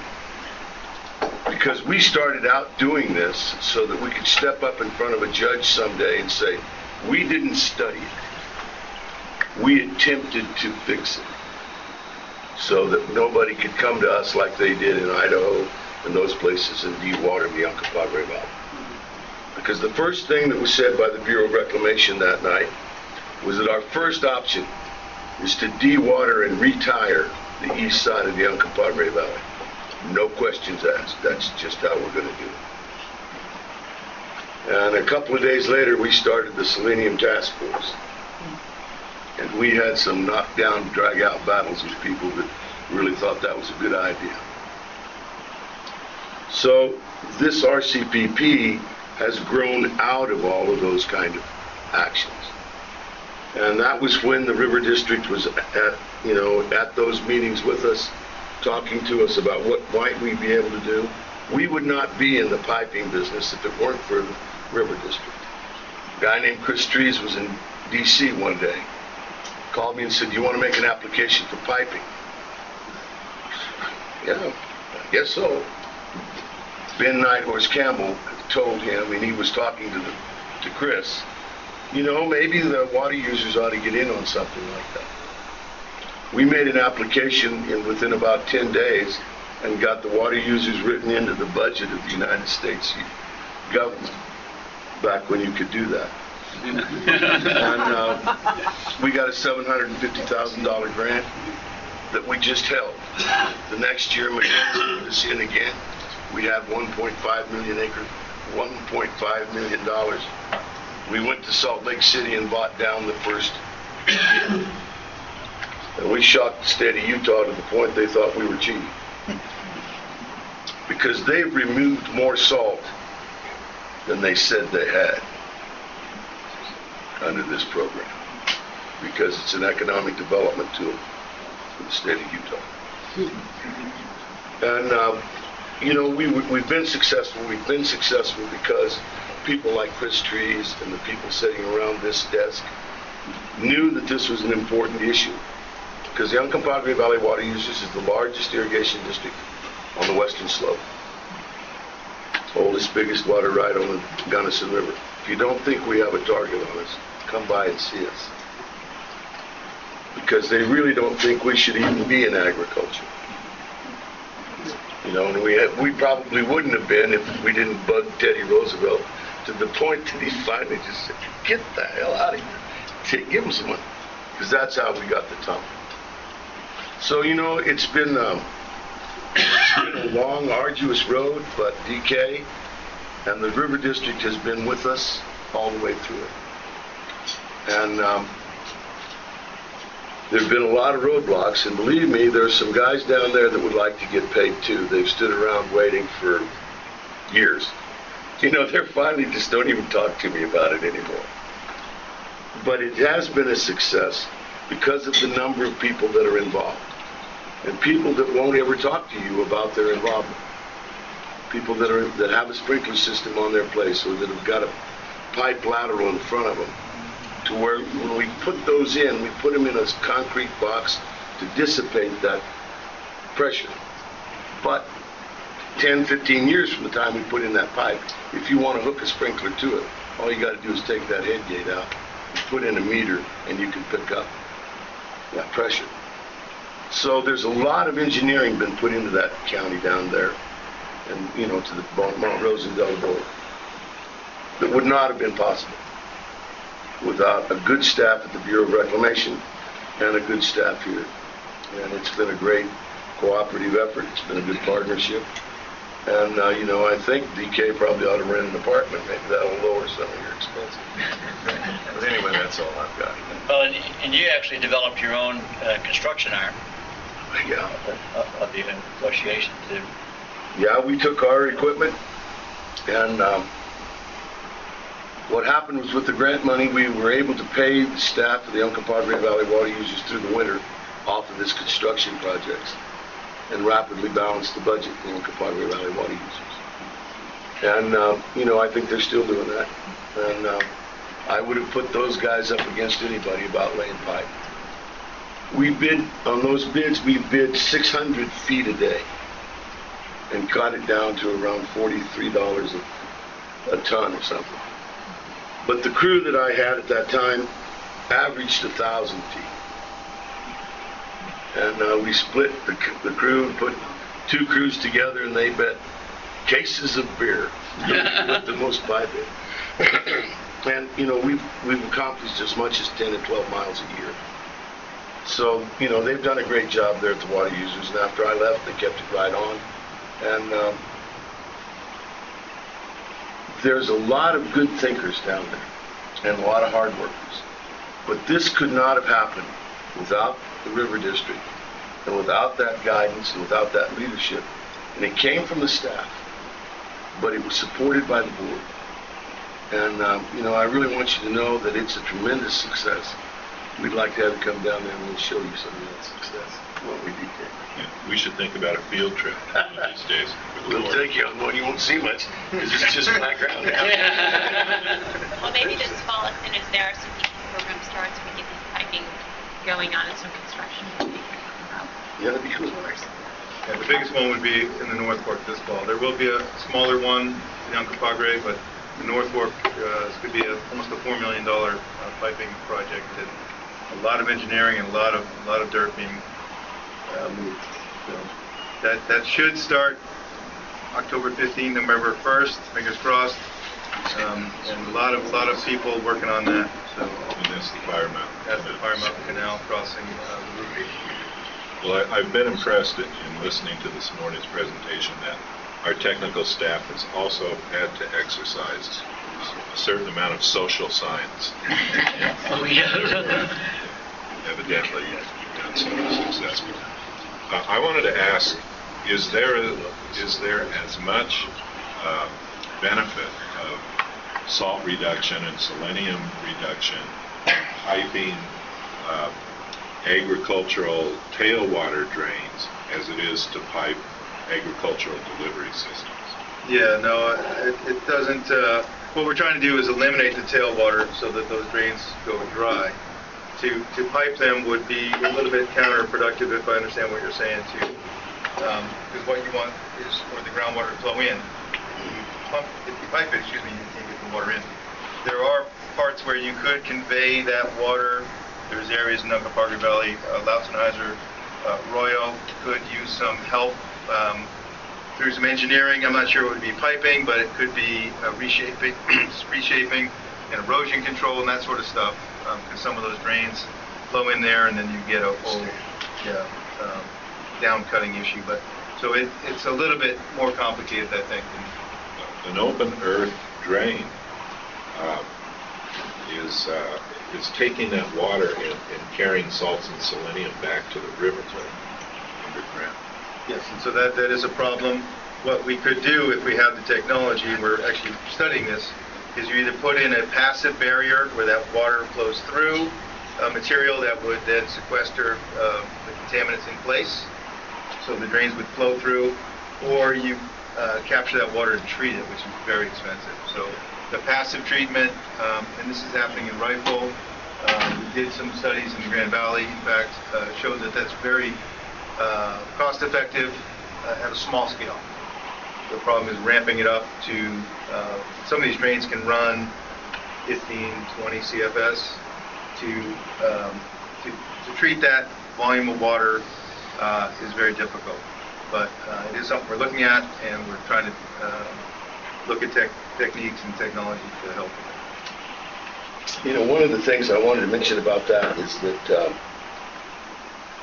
I wasn't kidding when I told you that after irrigating your country and my country for 100 years, those top 10 feet have no selenium left, literally. One of our big problems is the BLM land above the canals. When sheet flows across them, it goes up big time, because they're 35 times hotter with selenium than the irrigated ground is. So a lot of our drain ditches run surface water, because as we containerize the delivery system, you don't have the deep perk that runs down to that hard black shale and then moves directly to the drain ditch. Mainly what you're getting is just off the surface. And the numbers in those drain ditches, as far as sulfur selenium, have gone way down. You know, from those first ones that we piped, we've seen a real significant change. And where the numbers go up is when we start subdividing those acreages and putting in septic tanks. Because then that water now gets in that drain. They do a little like that. Well, that was one of the things that concerned us after we were doing this. But we ought to go on because we all need to go home. Sorry. Yeah, we appreciate the update. Yeah, thank you guys. Any other last questions? Yes. If I could just make one last statement, but great presentation, Sonia and DK. The contracting process for the River District to gather this money, manage it, and then distribute it with the caveats and the protections that are the arcane restrictions that Sonia mentioned, that some money can't touch that and other money can't touch this, it immediately induces enormous headaches. And so I immediately delegated it to Jason, who's done a great job working through this contracting process. It's really complex. Yeah, I mean, it's complex, and I gotta stress the costs, and if there's one place where, after being here for 6 months, I can identify as a point of conflict or stress among our staff members, it's the contracting process. And we're working to improve it. It's a good process, but a lot of it comes from the pressures associated with the federal government and the arcane process that we have to follow. So no good deed goes unpunished here, and it's not to say that we're not going to do it. It's just to say that we're looking at ways we can improve. So It is expensive, but the thing that I think the board needs to remember when we give direction, it is expensive and arcane, and many, if not most, small conservancy districts or project sponsors would not be able to accomplish what our crack legal team is able to do. So there's a serious advantage to what the River District provides in the legal area. And it is an expense. We need to be aware of that, but we also need to be aware of the benefit that it gives to the project sponsor. And not to beat a dead horse, it's not just the legal team. We have administrative and technical people working on these contracts. I mean, it's an all hands on deck thing, and I appreciate the effort that everybody puts in. Well, it wouldn't be possible without the staff that's been built up over the years with expertise. Director Marner. So I guess back to Andy, your rubric and the rest. It looks like we're going to be in this program for a while. We're getting the analysis of the program and might actually be expanding it as it moves along. And I guess that was part of the conversation I wanted to have here. Is that, where are we heading with this? Do we walk away, or are we done, or are we ever done? And it seems like probably no, we're not probably ever done. We probably have more. We'll start picking the lower fruit now, and then probably be climbing up Steve's tree and getting higher for it. And as we do that, you'll see us back here with hopefully somewhat more, with the wisdom we've gained, more accurate understanding of the actual costs and benefits to the district and to our constituents, so that you're making and we're making the right decisions. Yep, thank you. This program ends September 2020, so there isn't any. Well, we are applying for more. But we might leave the on-farm stuff aside for this next one and just really focus on but more later. All right. Thank you. Thank you. Thanks very much. At some point, the River District and our constituents would greatly benefit if there was more public awareness about what's happening there. What's the money, the public dollars that are being spent, and the benefits for society that are being included. And I'm not sure how you do that. I agree, Steve. When talking to the general public about this, you quickly get this eye glaze and they roll in the back of their heads and then they don't get it. So I agree with you, but it's a messaging issue that I'm sure are cracked. EA team. Bigger the number, the better the message. Okay. 26 million sounded really good. All right. So I think we're ready to move on to the next agenda item, which I believe is revisions to the annual grant program. Right. Hunter is here. Grant program.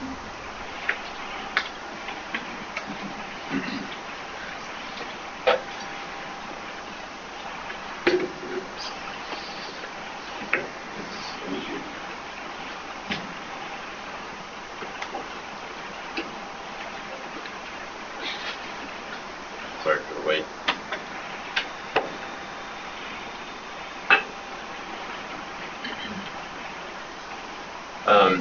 So back at the last meeting, we discussed a couple of things. One of those is sorry about this. I'm having a hard time finding this on my PDF. Nice. Oh, that's a good. So it's on page 270 of 285, Hunter. So if I can help you, even our younger crowd has a hard time adapting to it as well. Look at a real copy of it. So the issue that this board raised at the last grant award cycle, and our executive committee raised was we don't really seem to have a way that we're notifying applicants that we would encourage them to show that they are providing matching funds. Some skin in the game. Skin in the game, if you will, to notify us. And we think that it would be a fair, probably more equitable and bring in better applications if we actually put that in our grant application process. But before doing something like that, we wanted to get your direction. Hunter's got some specific language in his memo, but that's we're looking for some direction from you on this. Yeah, and I tried to balance wanting to give applicants a heads up that we're going to be considering looking at skin in the game, but I also wanted to make sure to give the board the latitude to not be locked into like a specific percentage. And part of that came from looking at your own decisions, which you couldn't really stick to a direct percentage and be consistent with your recent decisions. So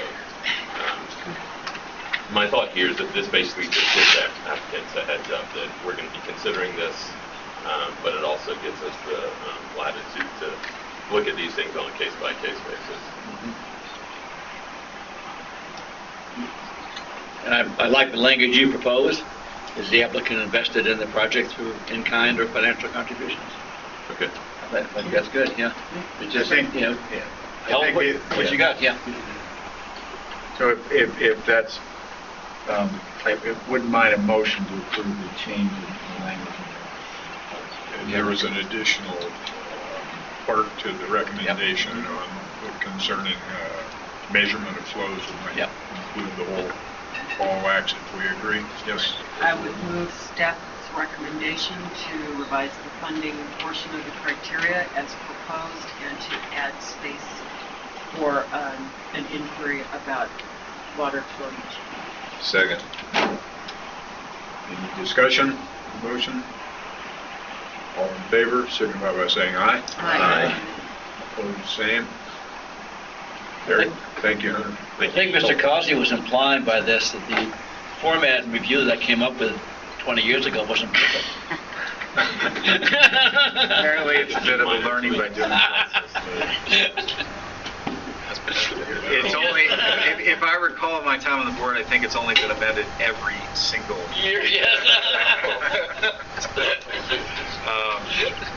Well, anyway, I appreciate it. I wonder if, rather than go through project operations, do we want to, we have Division Engineer Aaron Light here from Division 6. I think that'd be appropriate. Aaron, if you... Yeah, I don't mind. You can put me in front of the other, whatever you guys want to do. If you're come up, yeah.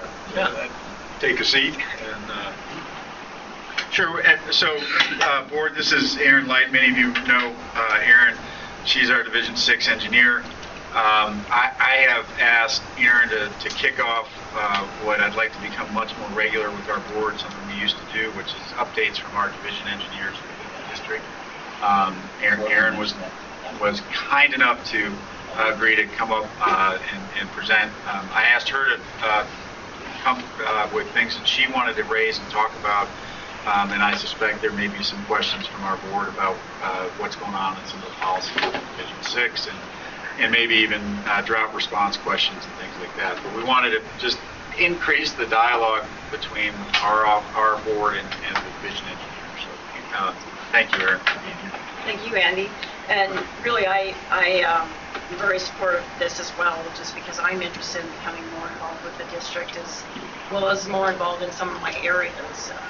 As Alden knows, I want to make enough become more involved in the Rio Blanco area. I do see a lot of new faces that I don't know, so I'll let you know that I have been working with Division Water Resources out of the Steamboat office for 17 years. And it was 12 years ago that Hannah Simpson appointed me as division engineer. So I've been here a fair amount of time, but still feel like I have relationships to build, even in my own area, in addition to building this with this district, which I'll really love the opportunity to do, and I think Andy's on board with that, and on the same page there. What I thought I'd start out by talking about is our drought scenario. Definitely we don't have as bad a drought as you move to the Colorado and Gunnison and San Juan and so forth and so on, but we are definitely in low flow conditions. And I thought maybe I'd just run through a few numbers. Maybe I'll start with the White River, and we're looking up at the upper end of the White. We do have a critical spot on the White River. It's the White River where Coal Creek comes in, where when the flows drop below 200, it becomes more concerning. Flows can have dropped well below 200 in the past. I think in 2012, they dropped to about 98 CFS. And there is an in-stream flow water right in that region. That in-stream flow water right is for 200 CFS, so that's kind of a critical breaking point. So anyhow, actually in 2012, CPW and Colorado Water Conservation Board entered into one of the 3 and 10-year loan agreements and began releasing water from Lake Avery to help those flows through that Coal Creek reach. It dropped again below to around 98 CFS, below 100 CFS, with an in-stream flow of 200. So at that same time, we also installed a gauge, actually rehabilitated a gauge that was right below Lake Avery on the White River where Big Beaver comes in. USGS had started a gauge there, discontinued it, and we started it back up so that we could better track the reservoir releases that were coming out of Lake Avery under this 3 and 10-year loan agreement between CPW and CWCP. So anyway, now we have that gauge in place. I'll just tell you, between that gauge and the Coal Creek gauge, we have some fairly large ditches, the Highland Ditch, the Old Agency Ditch, and Miller Creek Ditch. There's several ditches that are fairly large, can take, for our area, a lot of water. Not compared to some other ditches, they're not huge, but the Highland Ditch can take 150 to 200 CFS. That's a good ditch for us. So what we're seeing right now, these are changed from just a week ago. Last Monday, I'll just tell you that CPW gathered a bunch of individuals from the community and myself to meet and talk about this being the second year in 10 out of that 3 and 10 year program in fear that the flows of Columbia would drop below 200. Then we had those ditches started turning back on because they had to run for haying. Flows this morning show that at that gauge we installed right below Lake Avery, there's 270 CFS in the White River, and down at Coal Creek there's 170. So at least one ditch turned on in that reach. And so I think that'll start getting CPW thinking about when we're going to start making releases from Lake Avery. So that'll be probably happening soon. Which we will protect those water users. And the water users in that area are commendable in that they also want to see water in the river, and as well as accomplish what they need to as far as irrigating the land. That they want to work as a community and accomplish what they need to as far as the irrigation practices as well as keep water in the river. So I know in 2012 and even in 2002, before this program existed, the irrigators were going to try to reduce the erosions to try to help the system. So really great group of water users up there. So those are some of the flows in that area, again, between 250 and 300, except for that one Coal Creek gauge area. Then turning more to the Yampa, one gauge you guys always probably hear about is the Yampa Maybell. Flows right now are 136 CFS there. Again, because of these low flows, we are seeing earlier discussions about water releases. And just last week, we started our Elkhead Creek Reservoir release calls that the recovery program puts on. Once stream flows start to get low, we start having these phone calls once a week. That started last week, which is way earlier than I ever remember having phone calls about releases. But one thing the recovery program has kind of put together is scenarios where they pretty much decide that in normal years, their target flow at Maybell is going to be 134 CFS. In more dry years, the target's going to be 93. Like I said, the flows down there today are 136. However, they have deemed it a dry year, so their target flow is going to be 93 CFS. So as we get closer to that 93 CFS value, there's more potential for releases from Elkhead. And I don't know the number, somebody in here is going to know the number better than myself, but there has been an additional lease for water with the River District for those Elkhead reservoir releases this year. At this point, 5,000 acre feet, as you all know, is already available in Elkhead Creek Reservoir for the recovery program, and they've listed at least an additional now. I want to say it's 600. I thought that we had offered it, but I don't know that it's actually... They committed to 500, the first 500. Okay. Of the 2,000. Of the additional? Possible lease water. Okay. And right now, the deadlines have passed for further commitments, but the contract allows them to come back later if we have not leased it to others. Which would be likely for this to be.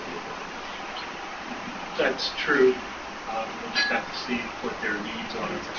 So right now they have 5,500 acre feet to work with Right. anyway to try to maintain that 93 CFS, which obviously with flows continuing to drop and the irrigator is going to be turning back on after haying, we know it will drop to that 93, which is how far below we go. And then as some of you probably are aware too, flows in the Steamboat area had dropped substantially last week and even a little prior to that. And it's been an ongoing thing for a few years, or a few different instances, as Doug I'm sure is aware, that when the flows in the Yampa River get below, it's 85 CFS, right? I think it's 85. CPW and the city typically close the river to recreational use. And when I say close the river, I think it's a mandatory requirement that our commercial tubers don't allow commercial tubing, or don't allow those commercial tubers to be out on the river, and then all of our other access has to be voluntary.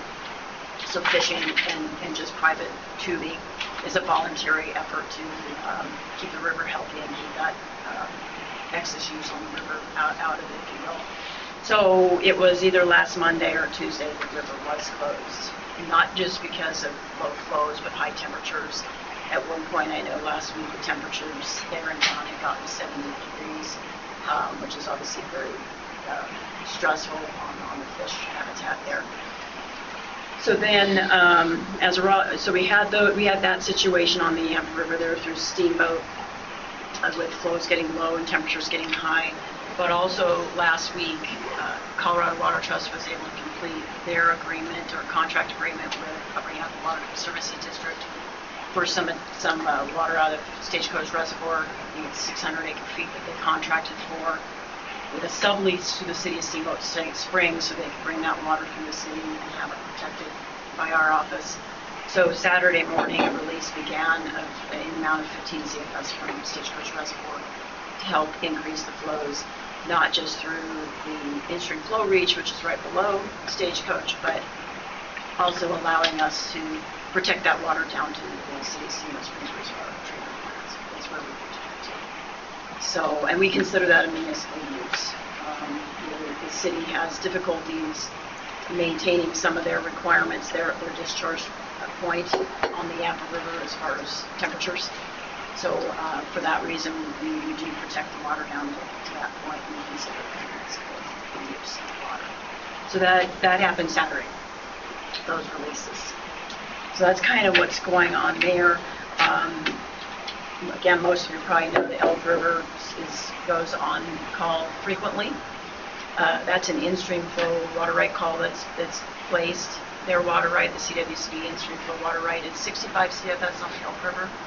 Right now, the Elk River stands just around 130 CFS. And again, there's no question that it'll go on call this year. I think since 2010, when they started placing calls, I think we've only had 2 years to place the call. So it doesn't take an extreme dry year for them to be placing that call. So we're watching that gauge closely as the flows start to drop there in the Elk River. As far as just averages, we are about 25% of the average in most of our gauges. So maybe not, definitely not 2002 numbers, maybe not quite 2012. But stream flows are down. So what has been the outfall or outcome of all this, these low flows? Definitely, we're seeing our standard administrative calls in the area. And nothing unusual as far as what streams go on call. It's just they're going on call earlier. But likewise, as most of you have seen, they're coming off call earlier too, because people are turning off earlier to hay. So still have a few calls on right now, but the administration is actually starting to back off as people turn off the hay. Let's see here. Some of these things I've already covered. One thing, at the onset of the season, I do have to admit, it seemed like there was a lot of people on edge and concerned and getting after our water commissioners, if you will. And I think it was just this heightened awareness of a statewide drought and concerns. And that somewhat has backed off as people have worked through the season, but definitely heightened concerns by our water users, and that reflected some with our water commissioners as far as just frustrations. But we've also had just a lot more questions about administration. I've had people come and talk to me about how to place a call on systems that never go on call. Most of the time when people find out what they have to do, there's no other things to it in placing that call. And one specific individual that came and talked to me wanted to place a call on Trout Creek.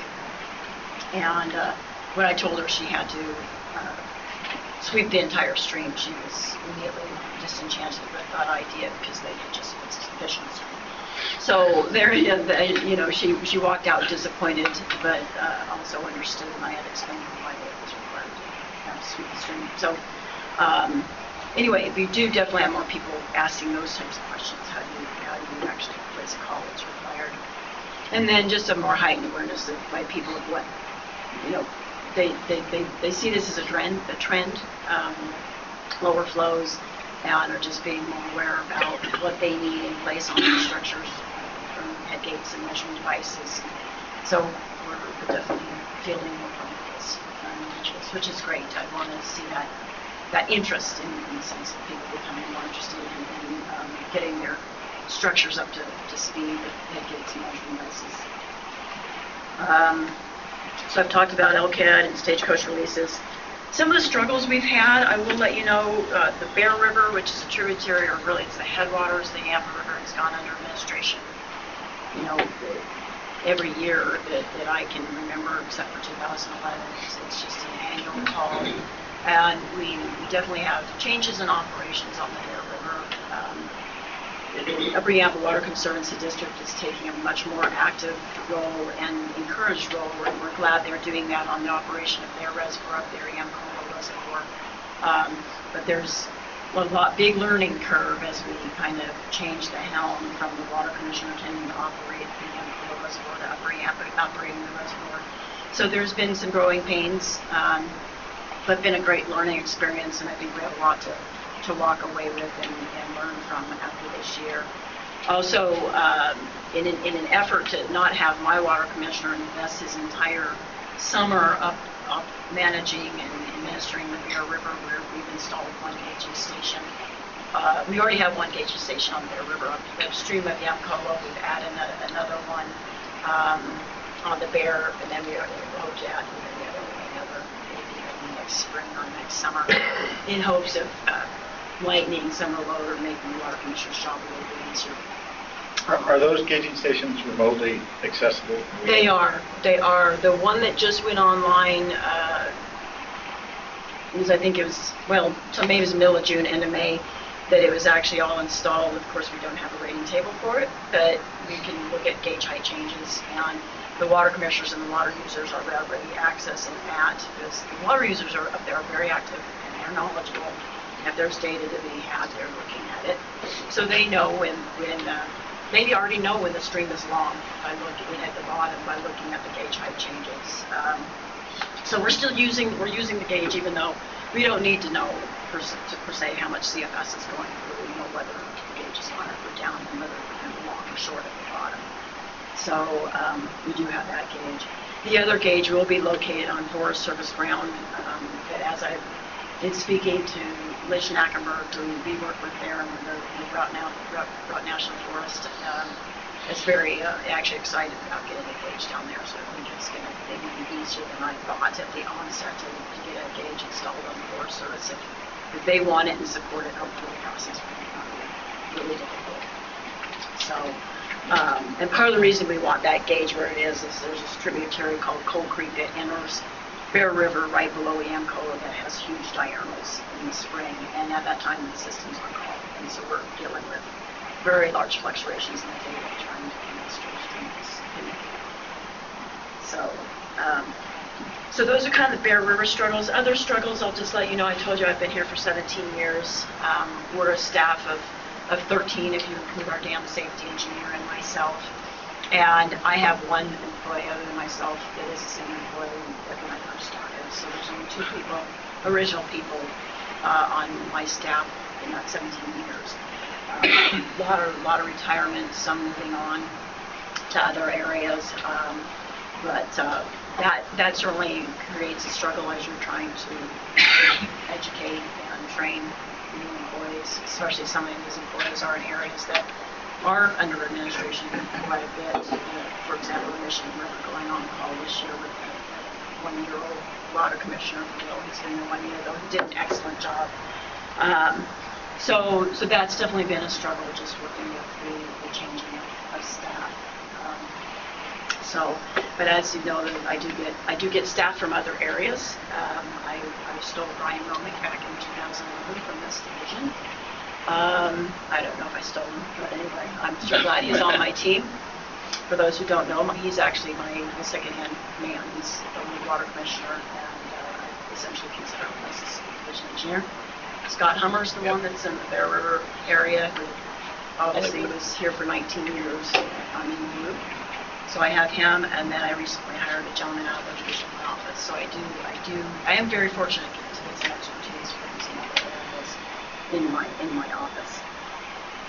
Then last, I think one of just our biggest struggles is we're constantly saying to try to do more, not necessarily less, but the same. Division 6 is really making efforts to grow. Since becoming division engineer, I've tried to always grow, stay on top of the issues throughout the state, being involved with different aspects of projects that the state engineer might be embarking on. Most of you know my various involvements with the state engineer and projects that he has been doing. So,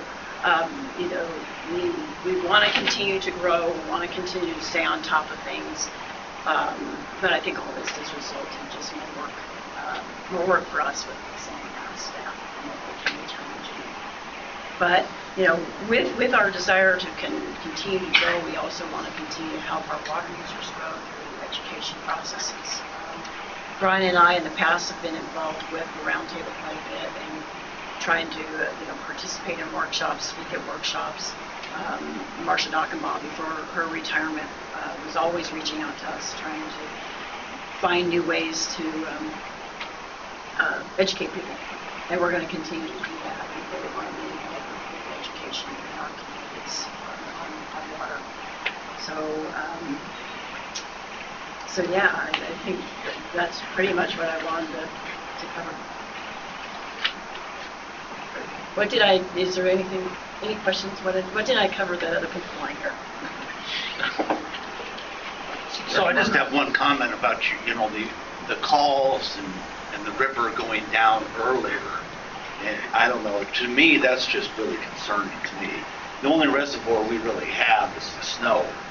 I mean, you can't call Stagecoach at 30,000 acre feet, 33,000 acre feet of the reservoir. I mean, it is, but there isn't much water in it. And again, I'm really concerned that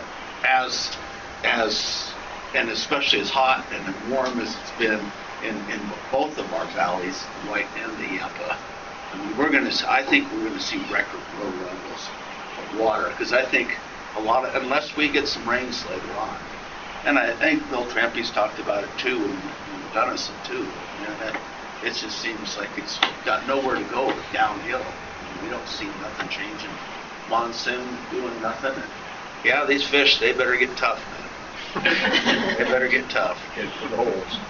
And I'd also say, since I have the floor, I appreciate Erin. We've had a few disagreements, but I think she's been very outgoing, and we've been trying to work together and do some things. And so it's been very beneficial. There's a lot of information that we didn't know, and she's been very good to help us through some of that. Go from there. I do have a question, though, and this is kind of a silly question, and Erin mentioned it. So, I mean, this taking all of the water in the river to put a call on, I just can't understand that. Now, my ditch comes out right next to a major river crossing of the Yampa River.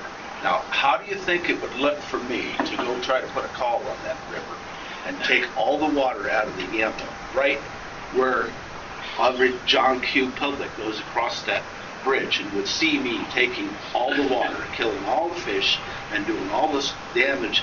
I just don't understand that rule when it was put into place.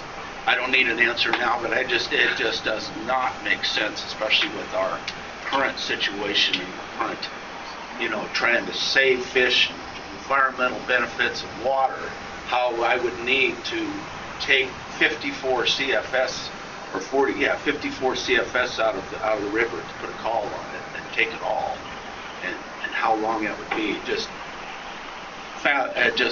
unfathomable. Well, if I might, yes. Because I did have this conversation with the gal on Trout Creek, is the way I explained it to her is that if I'm going to go up and curtail somebody's water right, which is curtailing their livelihood, I want that water to go to its degree beneficial use. And so that's my concern, is I don't want to turn off somebody's livelihood to keep water in the stream for fish. I don't want to see a dry stream anybody more than anybody else, but I don't also, and even more so, don't want to turn somebody's livelihood. And that's the critical part there. But you talked about declining flows, and Director Gray, who I don't see here today, but asked me at the roundtable last week if I thought there'd be a call on the Yampa River. And I had to tell him, just, I really don't think, even if we did drop critically low in 2002 numbers, low, we just simply don't have the infrastructure on the Yampa River for somebody to sweep the natural flow. Even if you say the Mayville Canal, well, they have reservoir water that they have to pass. They can't sweep the river. And I say that because if we're down at 2002 numbers, we have Elkin Creek reservoir water in the river, no doubt, and it has to go past the canal. I still don't know that that structure that they have in place is capable of controlling the natural flow. They would still have to take all the natural flow and only pass the reservoir water. So I just don't think we have the infrastructure in the Yampa River. And quite frankly, I think the only structure possible in the White would possibly be Taylor, in that they could literally control the entire creek and send it through their power plant for that to creek use. But aside, I don't think there's, other than maybe Terra drawing some of the infrastructure exists in the White River. The flows get low enough, the town can sweep 100% of it. Oh, you're kidding. I designed that. I know Right, it takes. the town could too. The town could too. But it's got to get low. Gotta get really low. So. Yeah.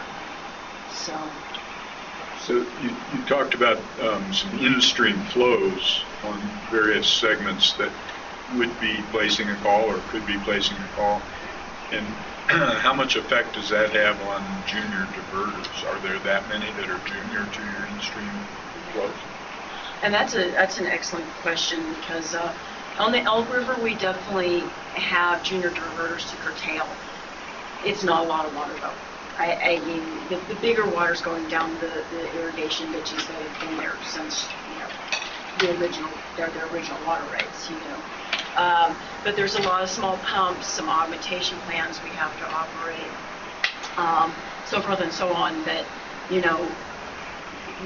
even in 2012, when our flows got down to 25 CFS in the Elk River compared to the 65 CFS in-stream flow water rate, you probably only, by the time we really got heavy going on administration, we made about 2 or 3 CFS in the stream.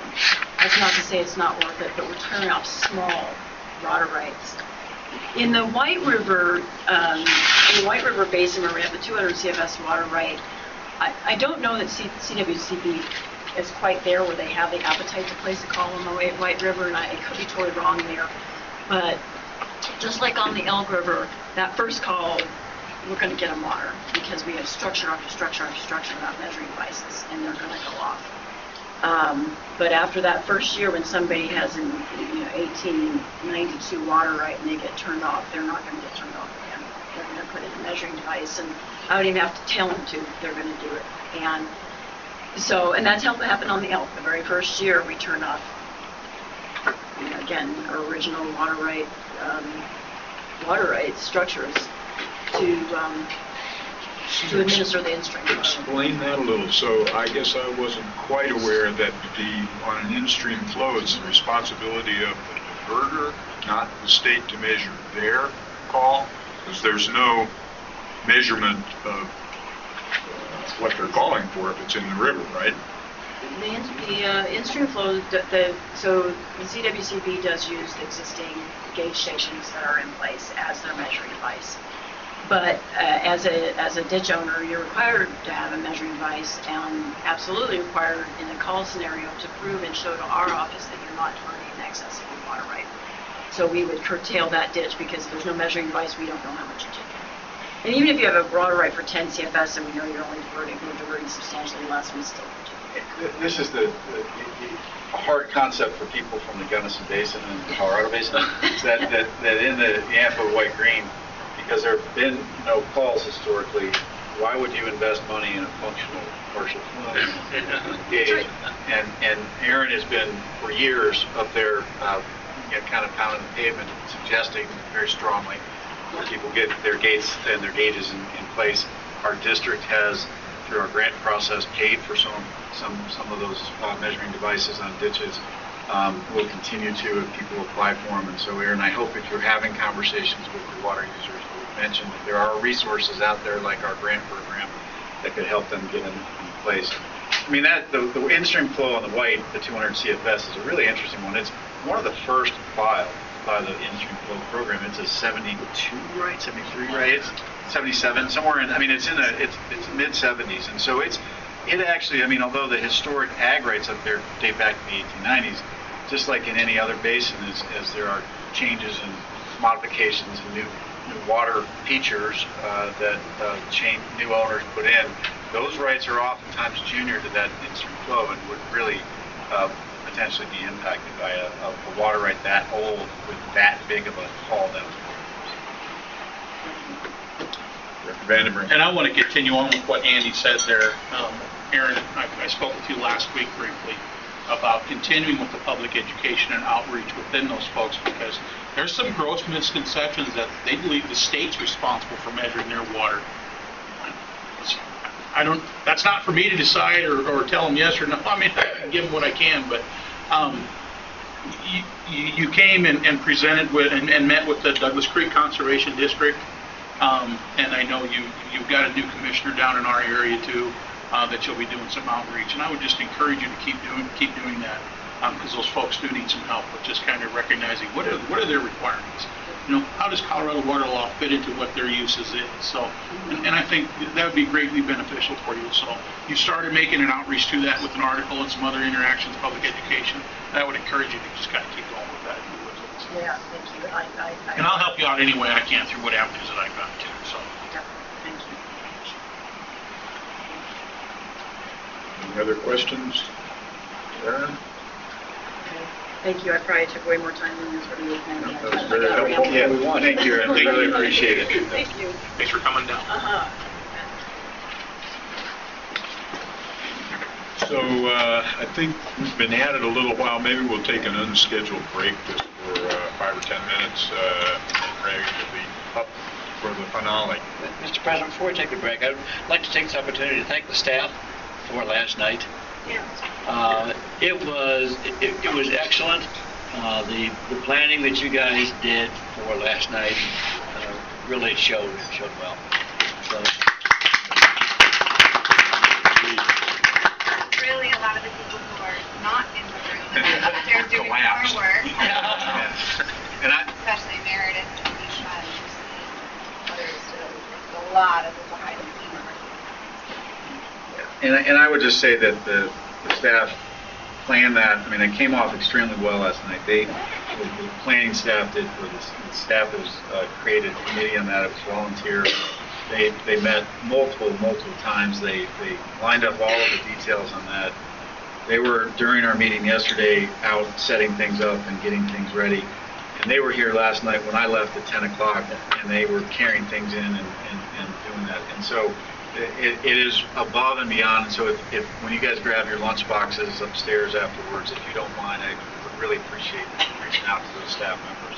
Thank you. And I'd like to thank the board too for contributing to the budget for last night.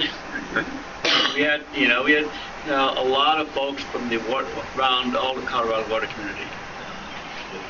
It showed really well. Good job. All right, so we'll take, let's say 10 minutes. Be back.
And so 250 CFS is being protected to a 15-mile reach out of Wolford right now.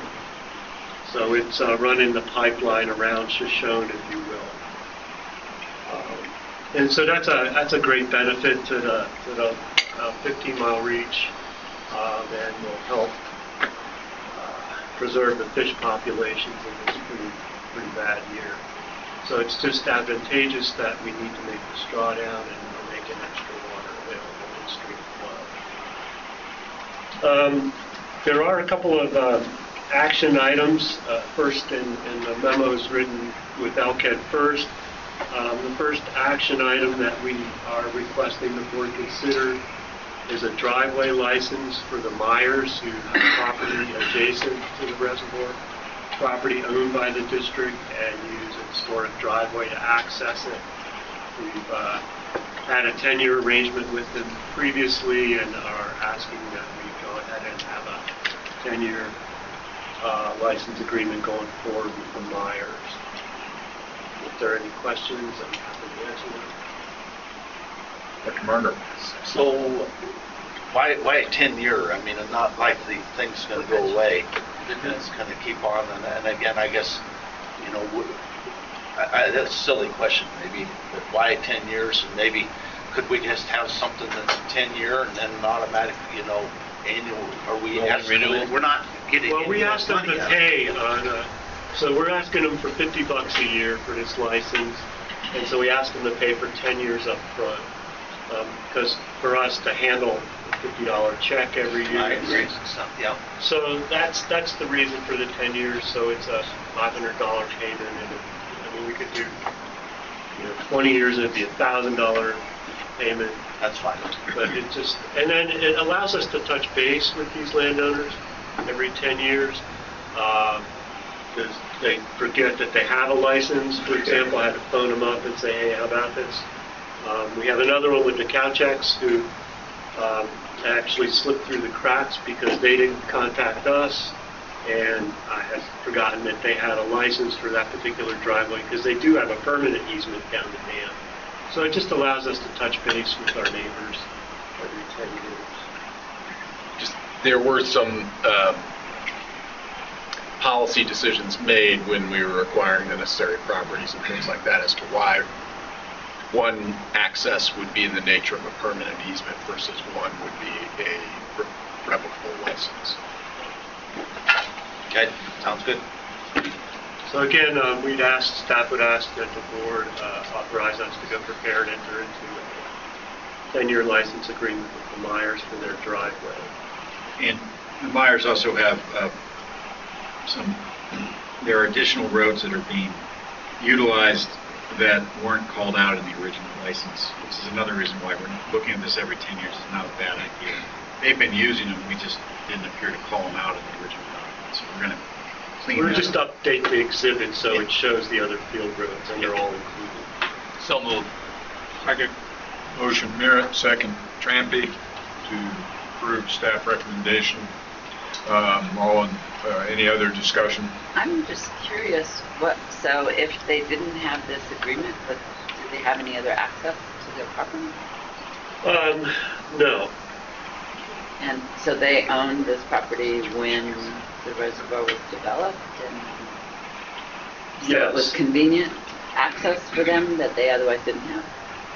Yes. So the land in question that the River District acquired from the State Land Board that the original Elkhead Dam was built on is a Section 16, a school section. And so this driveway just existed as an ad hoc access off of the county road that Parks and Wildlife relocated to the dam crest. The county road has no legal existence. So when they relocated it to the top of the dam crest, they never went to the State Land Board and said, oh, by the way, we need a right-of-way for this county road now that runs across the dam crest. And so this driveway just happens to come off of that. They would have to go some significant distance across someone else's property to get to the county road that doesn't really have a right-of-way at another location. So it's a practical thing. It doesn't really cause us any issues. and we don't have any maintenance responsibilities. It's written as agricultural access, and so we're not looking to support a condo complex with this driveway or anything like that. It does seem like it's good to review at least every 10 years, because who knows what kind of crazy access or other activities could go on. Any other discussion? All in favor of the motion? Say aye. Aye. Opposed, same. The other action item is related to the Malberg's Pond, a replacement pond that we built for an adjacent landowner during the enlargement. And we need to do some erosion protection on the embankment, because as part of the building a replacement pond, the district or the Elkhead Reservoir project took responsibility for the embankment. And so we've got some prices for this work, and staff is recommending that we award the erosion protection project to Moody Construction and Sons, Inc. for $36,560.23. Again, reminding the board and recognizing that there are some unit price items in this award, so the sum total will be potentially slightly different. Questions for Ray on this? Proposed staff recommendation. Second. Motion Trampy, second Catlin to approve staff recommendation. Any discussion? All in favor, say aye. Aye. Opposed, same. And then one more action item at Elkhead, and that is we have some concrete walls that are associated with the spillway, our labyrinth weir, and associated walls along the spillway that need some repairs. And so we've gotten a couple of quotes, and really would like to move forward with this B and RW construction quote. They came highly recommended by the local dam safety engineers, being able to be successful in patching concrete like this. And because again, this is unit price work, so how many inches or feet of joint and how much epoxy and so on, we'd like to ask that the board consider awarding that contract as a not to exceed $30,000.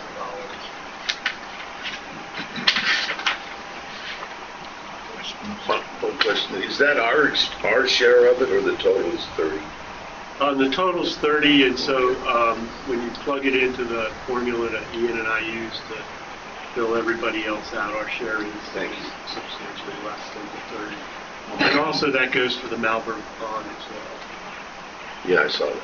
I'll make a motion to approve staff's recommendation. Second.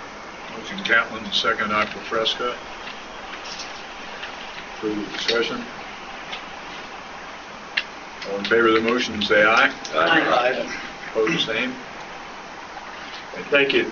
Moving on to Wolford, we don't have any action items to bring to the board's attention at this point. I can report that the crest rehab work is moving along. The precast blocks that we need off-site, 500, are being cast off-site. And we do have an action item. Yeah. Yes, thank you, Andy. Didn't have that in my original memo. Right. I have it right here.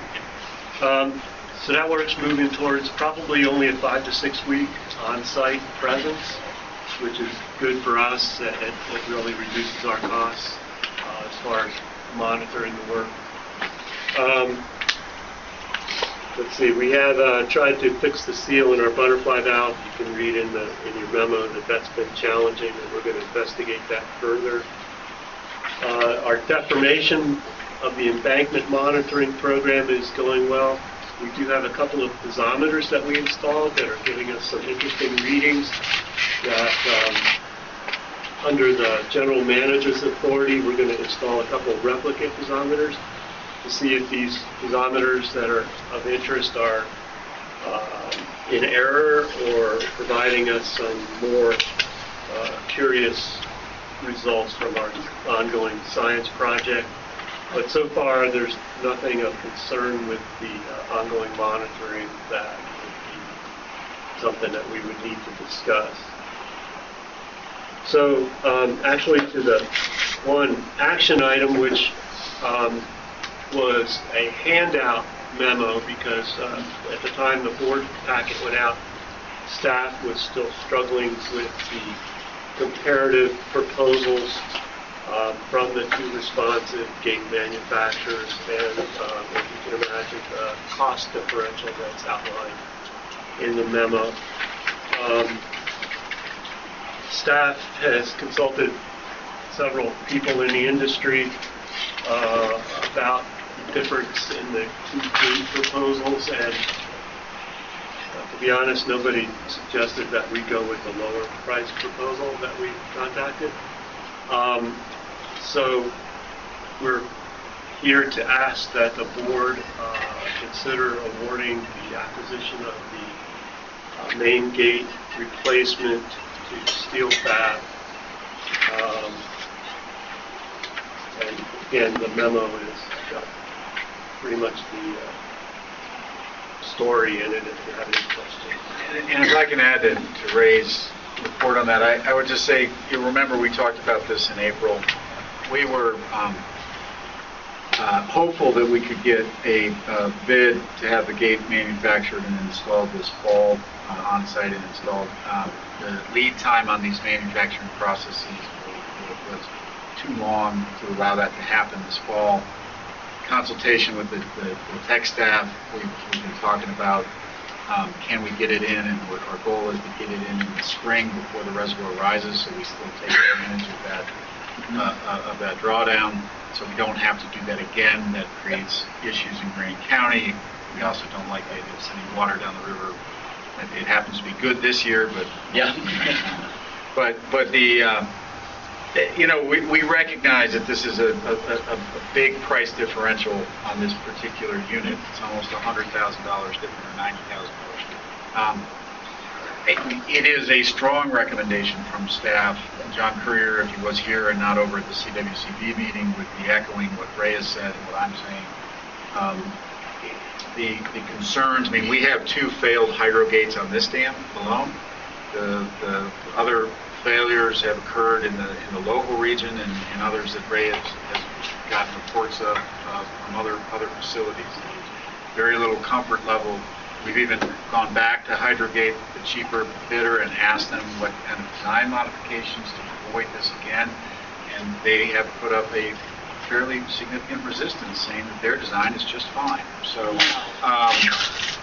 it just, to me, given the cost of the install team, the approximately $200,000 to send a dive team with barges down there, combined with what I've been learning about what happens on the staff side of these projects, and the cost to the district is significant.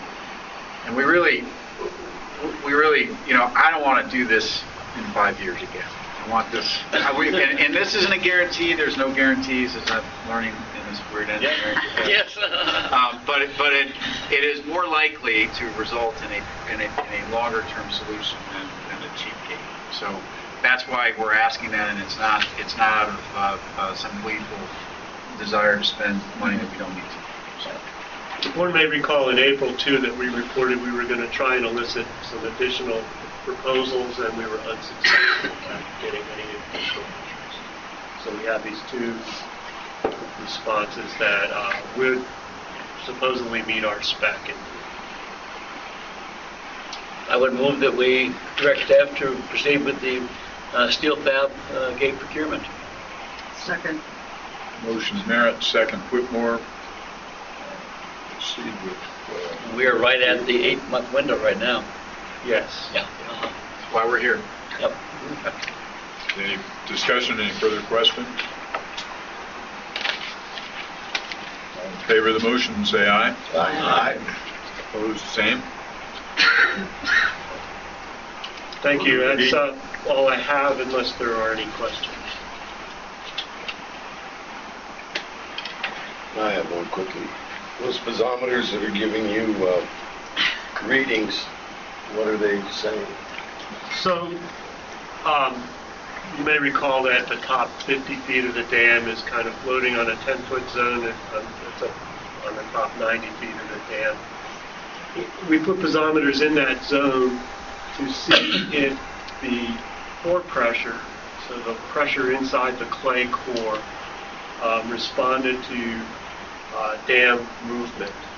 And a lot of those piezometers that are in the clay core give us readings that are higher than the reservoir's ever been,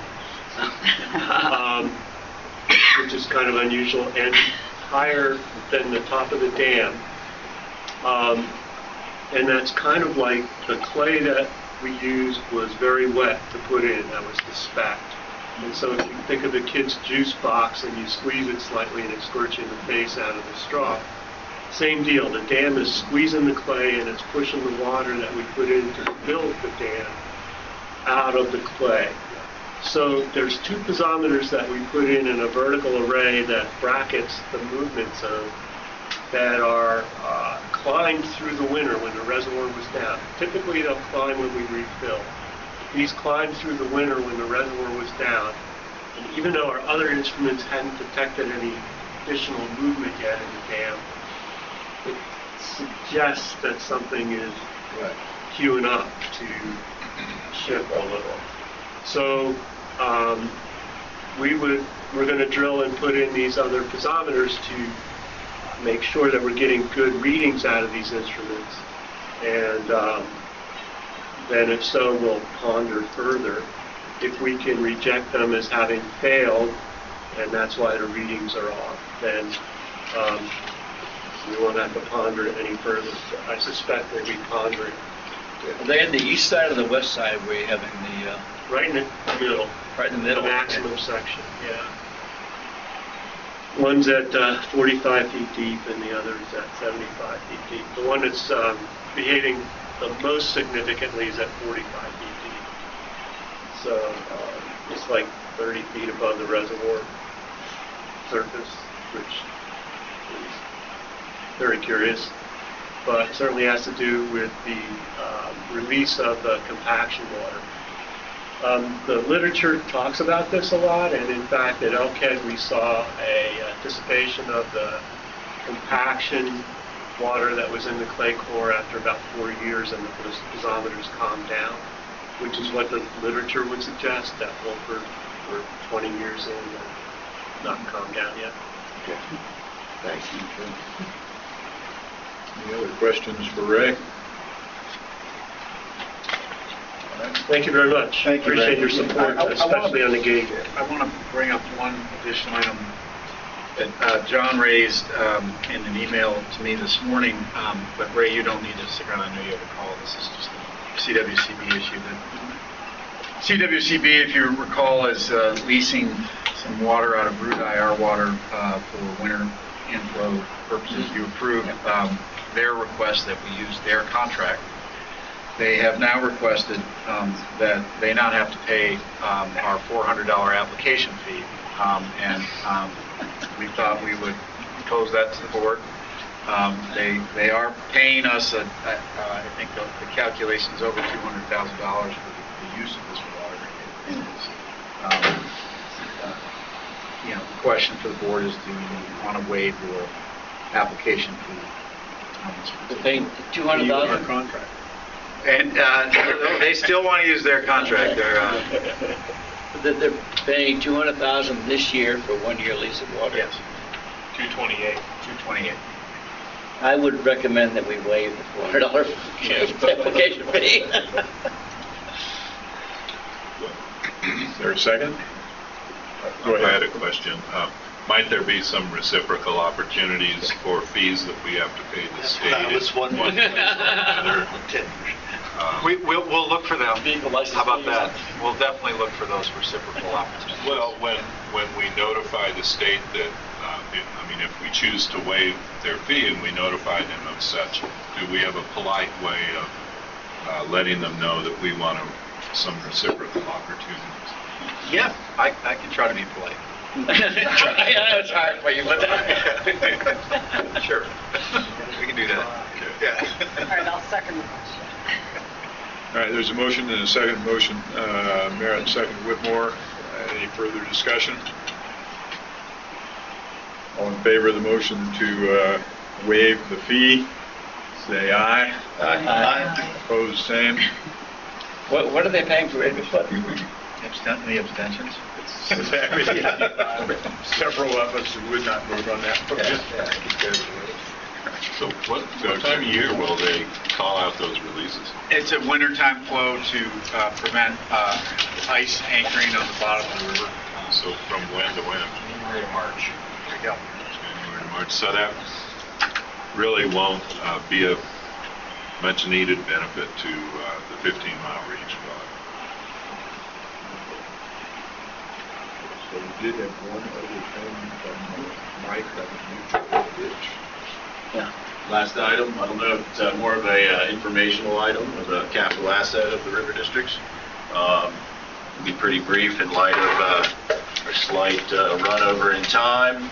But in 2008, the Grand County Mutual Ditch and Reservoir Company was formed as a subsidiary or a shareholders.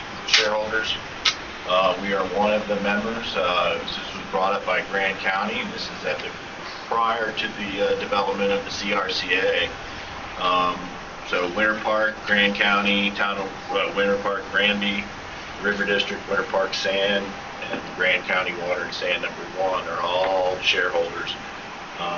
We own approximately 25% of the ditch to do anything under this is the Vale Ditch, which is the Grand County Irrigated Land Company. To do anything without ditch board approval, we have to own a majority share. We do not have a majority share.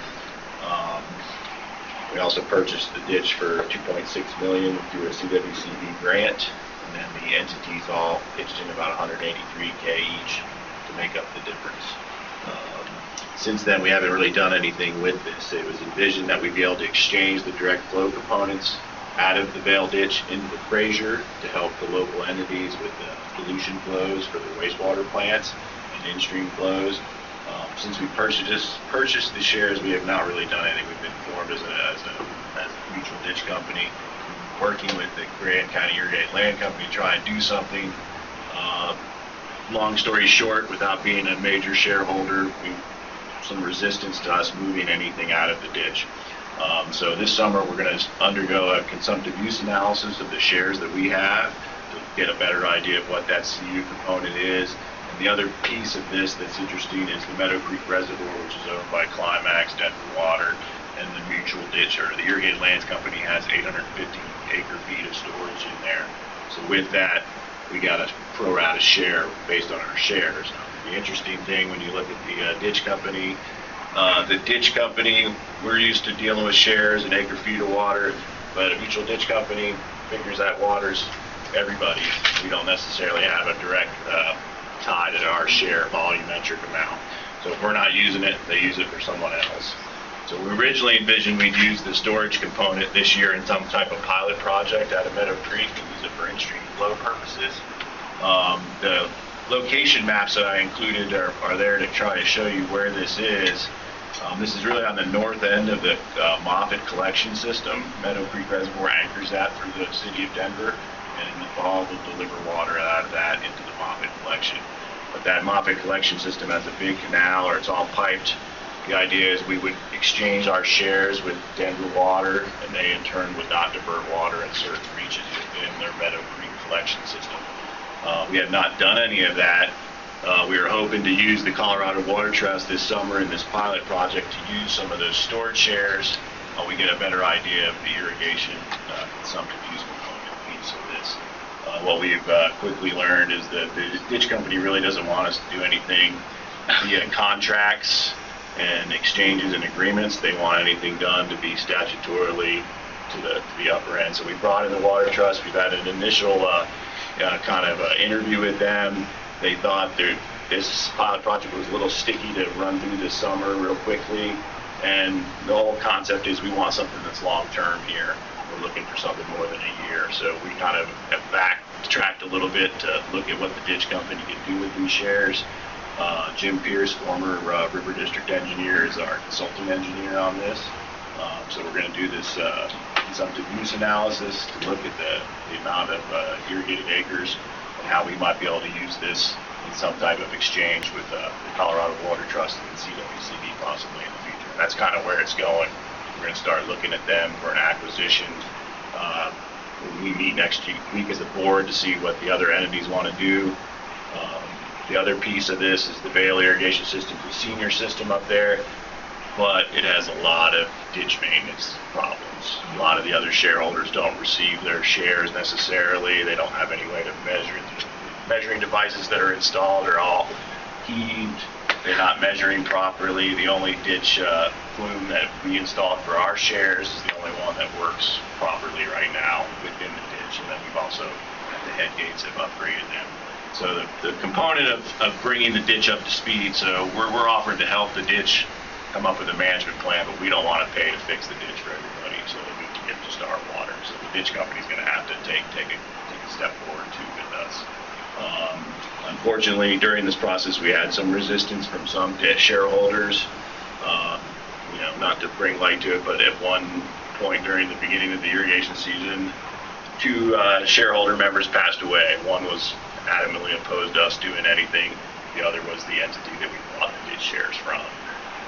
Just kind of oddly, a week later, ditch president called us. We want to work with you and get this done.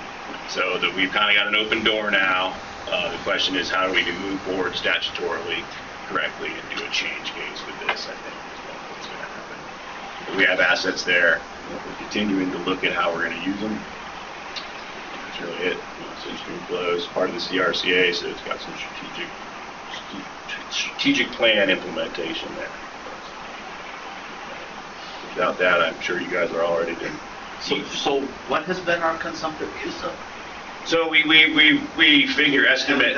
Well, we haven't done a real analysis. Everybody else uses it. Yeah, and so the real idea is to get a handle on what the ditch, what is actually producing as far as irrigation on the whole ditch, and then there's all these laterals that need to be corrected. And like any ditch company, we got to interstate ditch issues. So do we own land? We do not own the land. The Hollies, which is a family of persons, still have, and so they basically have leased back the water from us for the annual assessment. Okay, so that is the consumptive use. Yes, it's getting back on the land. Yes. And we've had to do some ditch improvements to their fields to get their water more efficiently into their area. But the ditch is under some serious as far as anything dilapidated. It just needs work. You guys come by my ditch too? Or? Yes. It may be coming to the end, but you don't know. It may be something to look at. But this is an interesting project, and Grand County's real interested in doing something with it, as is Denver Water through the CRCA. They've agreed to work with us. But we have to bring something to them that we can in turn use as real water, if you will, that will flow, most likely. Good. Thanks, Mike. Any other questions on this one? All right, thank you. Anything new and extra to add? Nothing additional to add. I guess just on the future meetings, they're listed there. A few of you have, well, all of you have gotten emails from Lori about the Colorado Water Congress Summer Convention, which is coming up in August 22nd, 24th. If anybody intends to go but has not gotten back to Lori, please do so and let her know. The other issues coming up, I would hope that we have a good showing at both our budget meeting, which is traditionally in the middle of September, September 13th in Grand Junction. Our annual seminar is the next day. Would really appreciate everybody being there. I heard some interest in a tour potentially in the North Fork of some of the projects that we're working on. I'll work more with DK and Sonia to see what kind of timing might work on something like that before we get back to the board on that. But we might try to tie it in. I would say that be prepared, if you will, for potential additional phone calls regarding some of the interstate issues and interstate issues we discussed in executive session. We'll try to be very respectful of your time, but do be prepared to have a little conversation about those things. Peter, do you have anything else? In addition to the information you just said about the potential need for calls, possibly the 1940 agreement, stuff that we talked about as well. That remains to be seen. So we definitely appreciate everybody being here. Luckily, this meeting was not as long as April, but I really value everybody's input. It is really helpful, and I've gotten some feedback just from Mark Catlin's looks as he looks at the iPad and then looks over at me. But if anybody else has feedback, I welcome it. I thought I was being very... No, Mark, that's why the paper copy actually materialized. It was all because of your book. So Hasn't the legislature gone that way? I will just say this, not to put you under any pressure to adapt, but Brad Wendt told me yesterday that the Northern Board has been electronic for many, many years, and they have a much larger board, and perhaps he would argue older board, and that they all do it. So whatever. How many of those board members have staff members? That's an excellent question. All right. Well, thank you again for humoring my pushes. And there are lunches, box lunch upstairs, if anybody wants one, pick it up. And remember, it'd be a good idea to thank those staff who were there for last night. Thank everybody. Meeting is adjourned. See you later.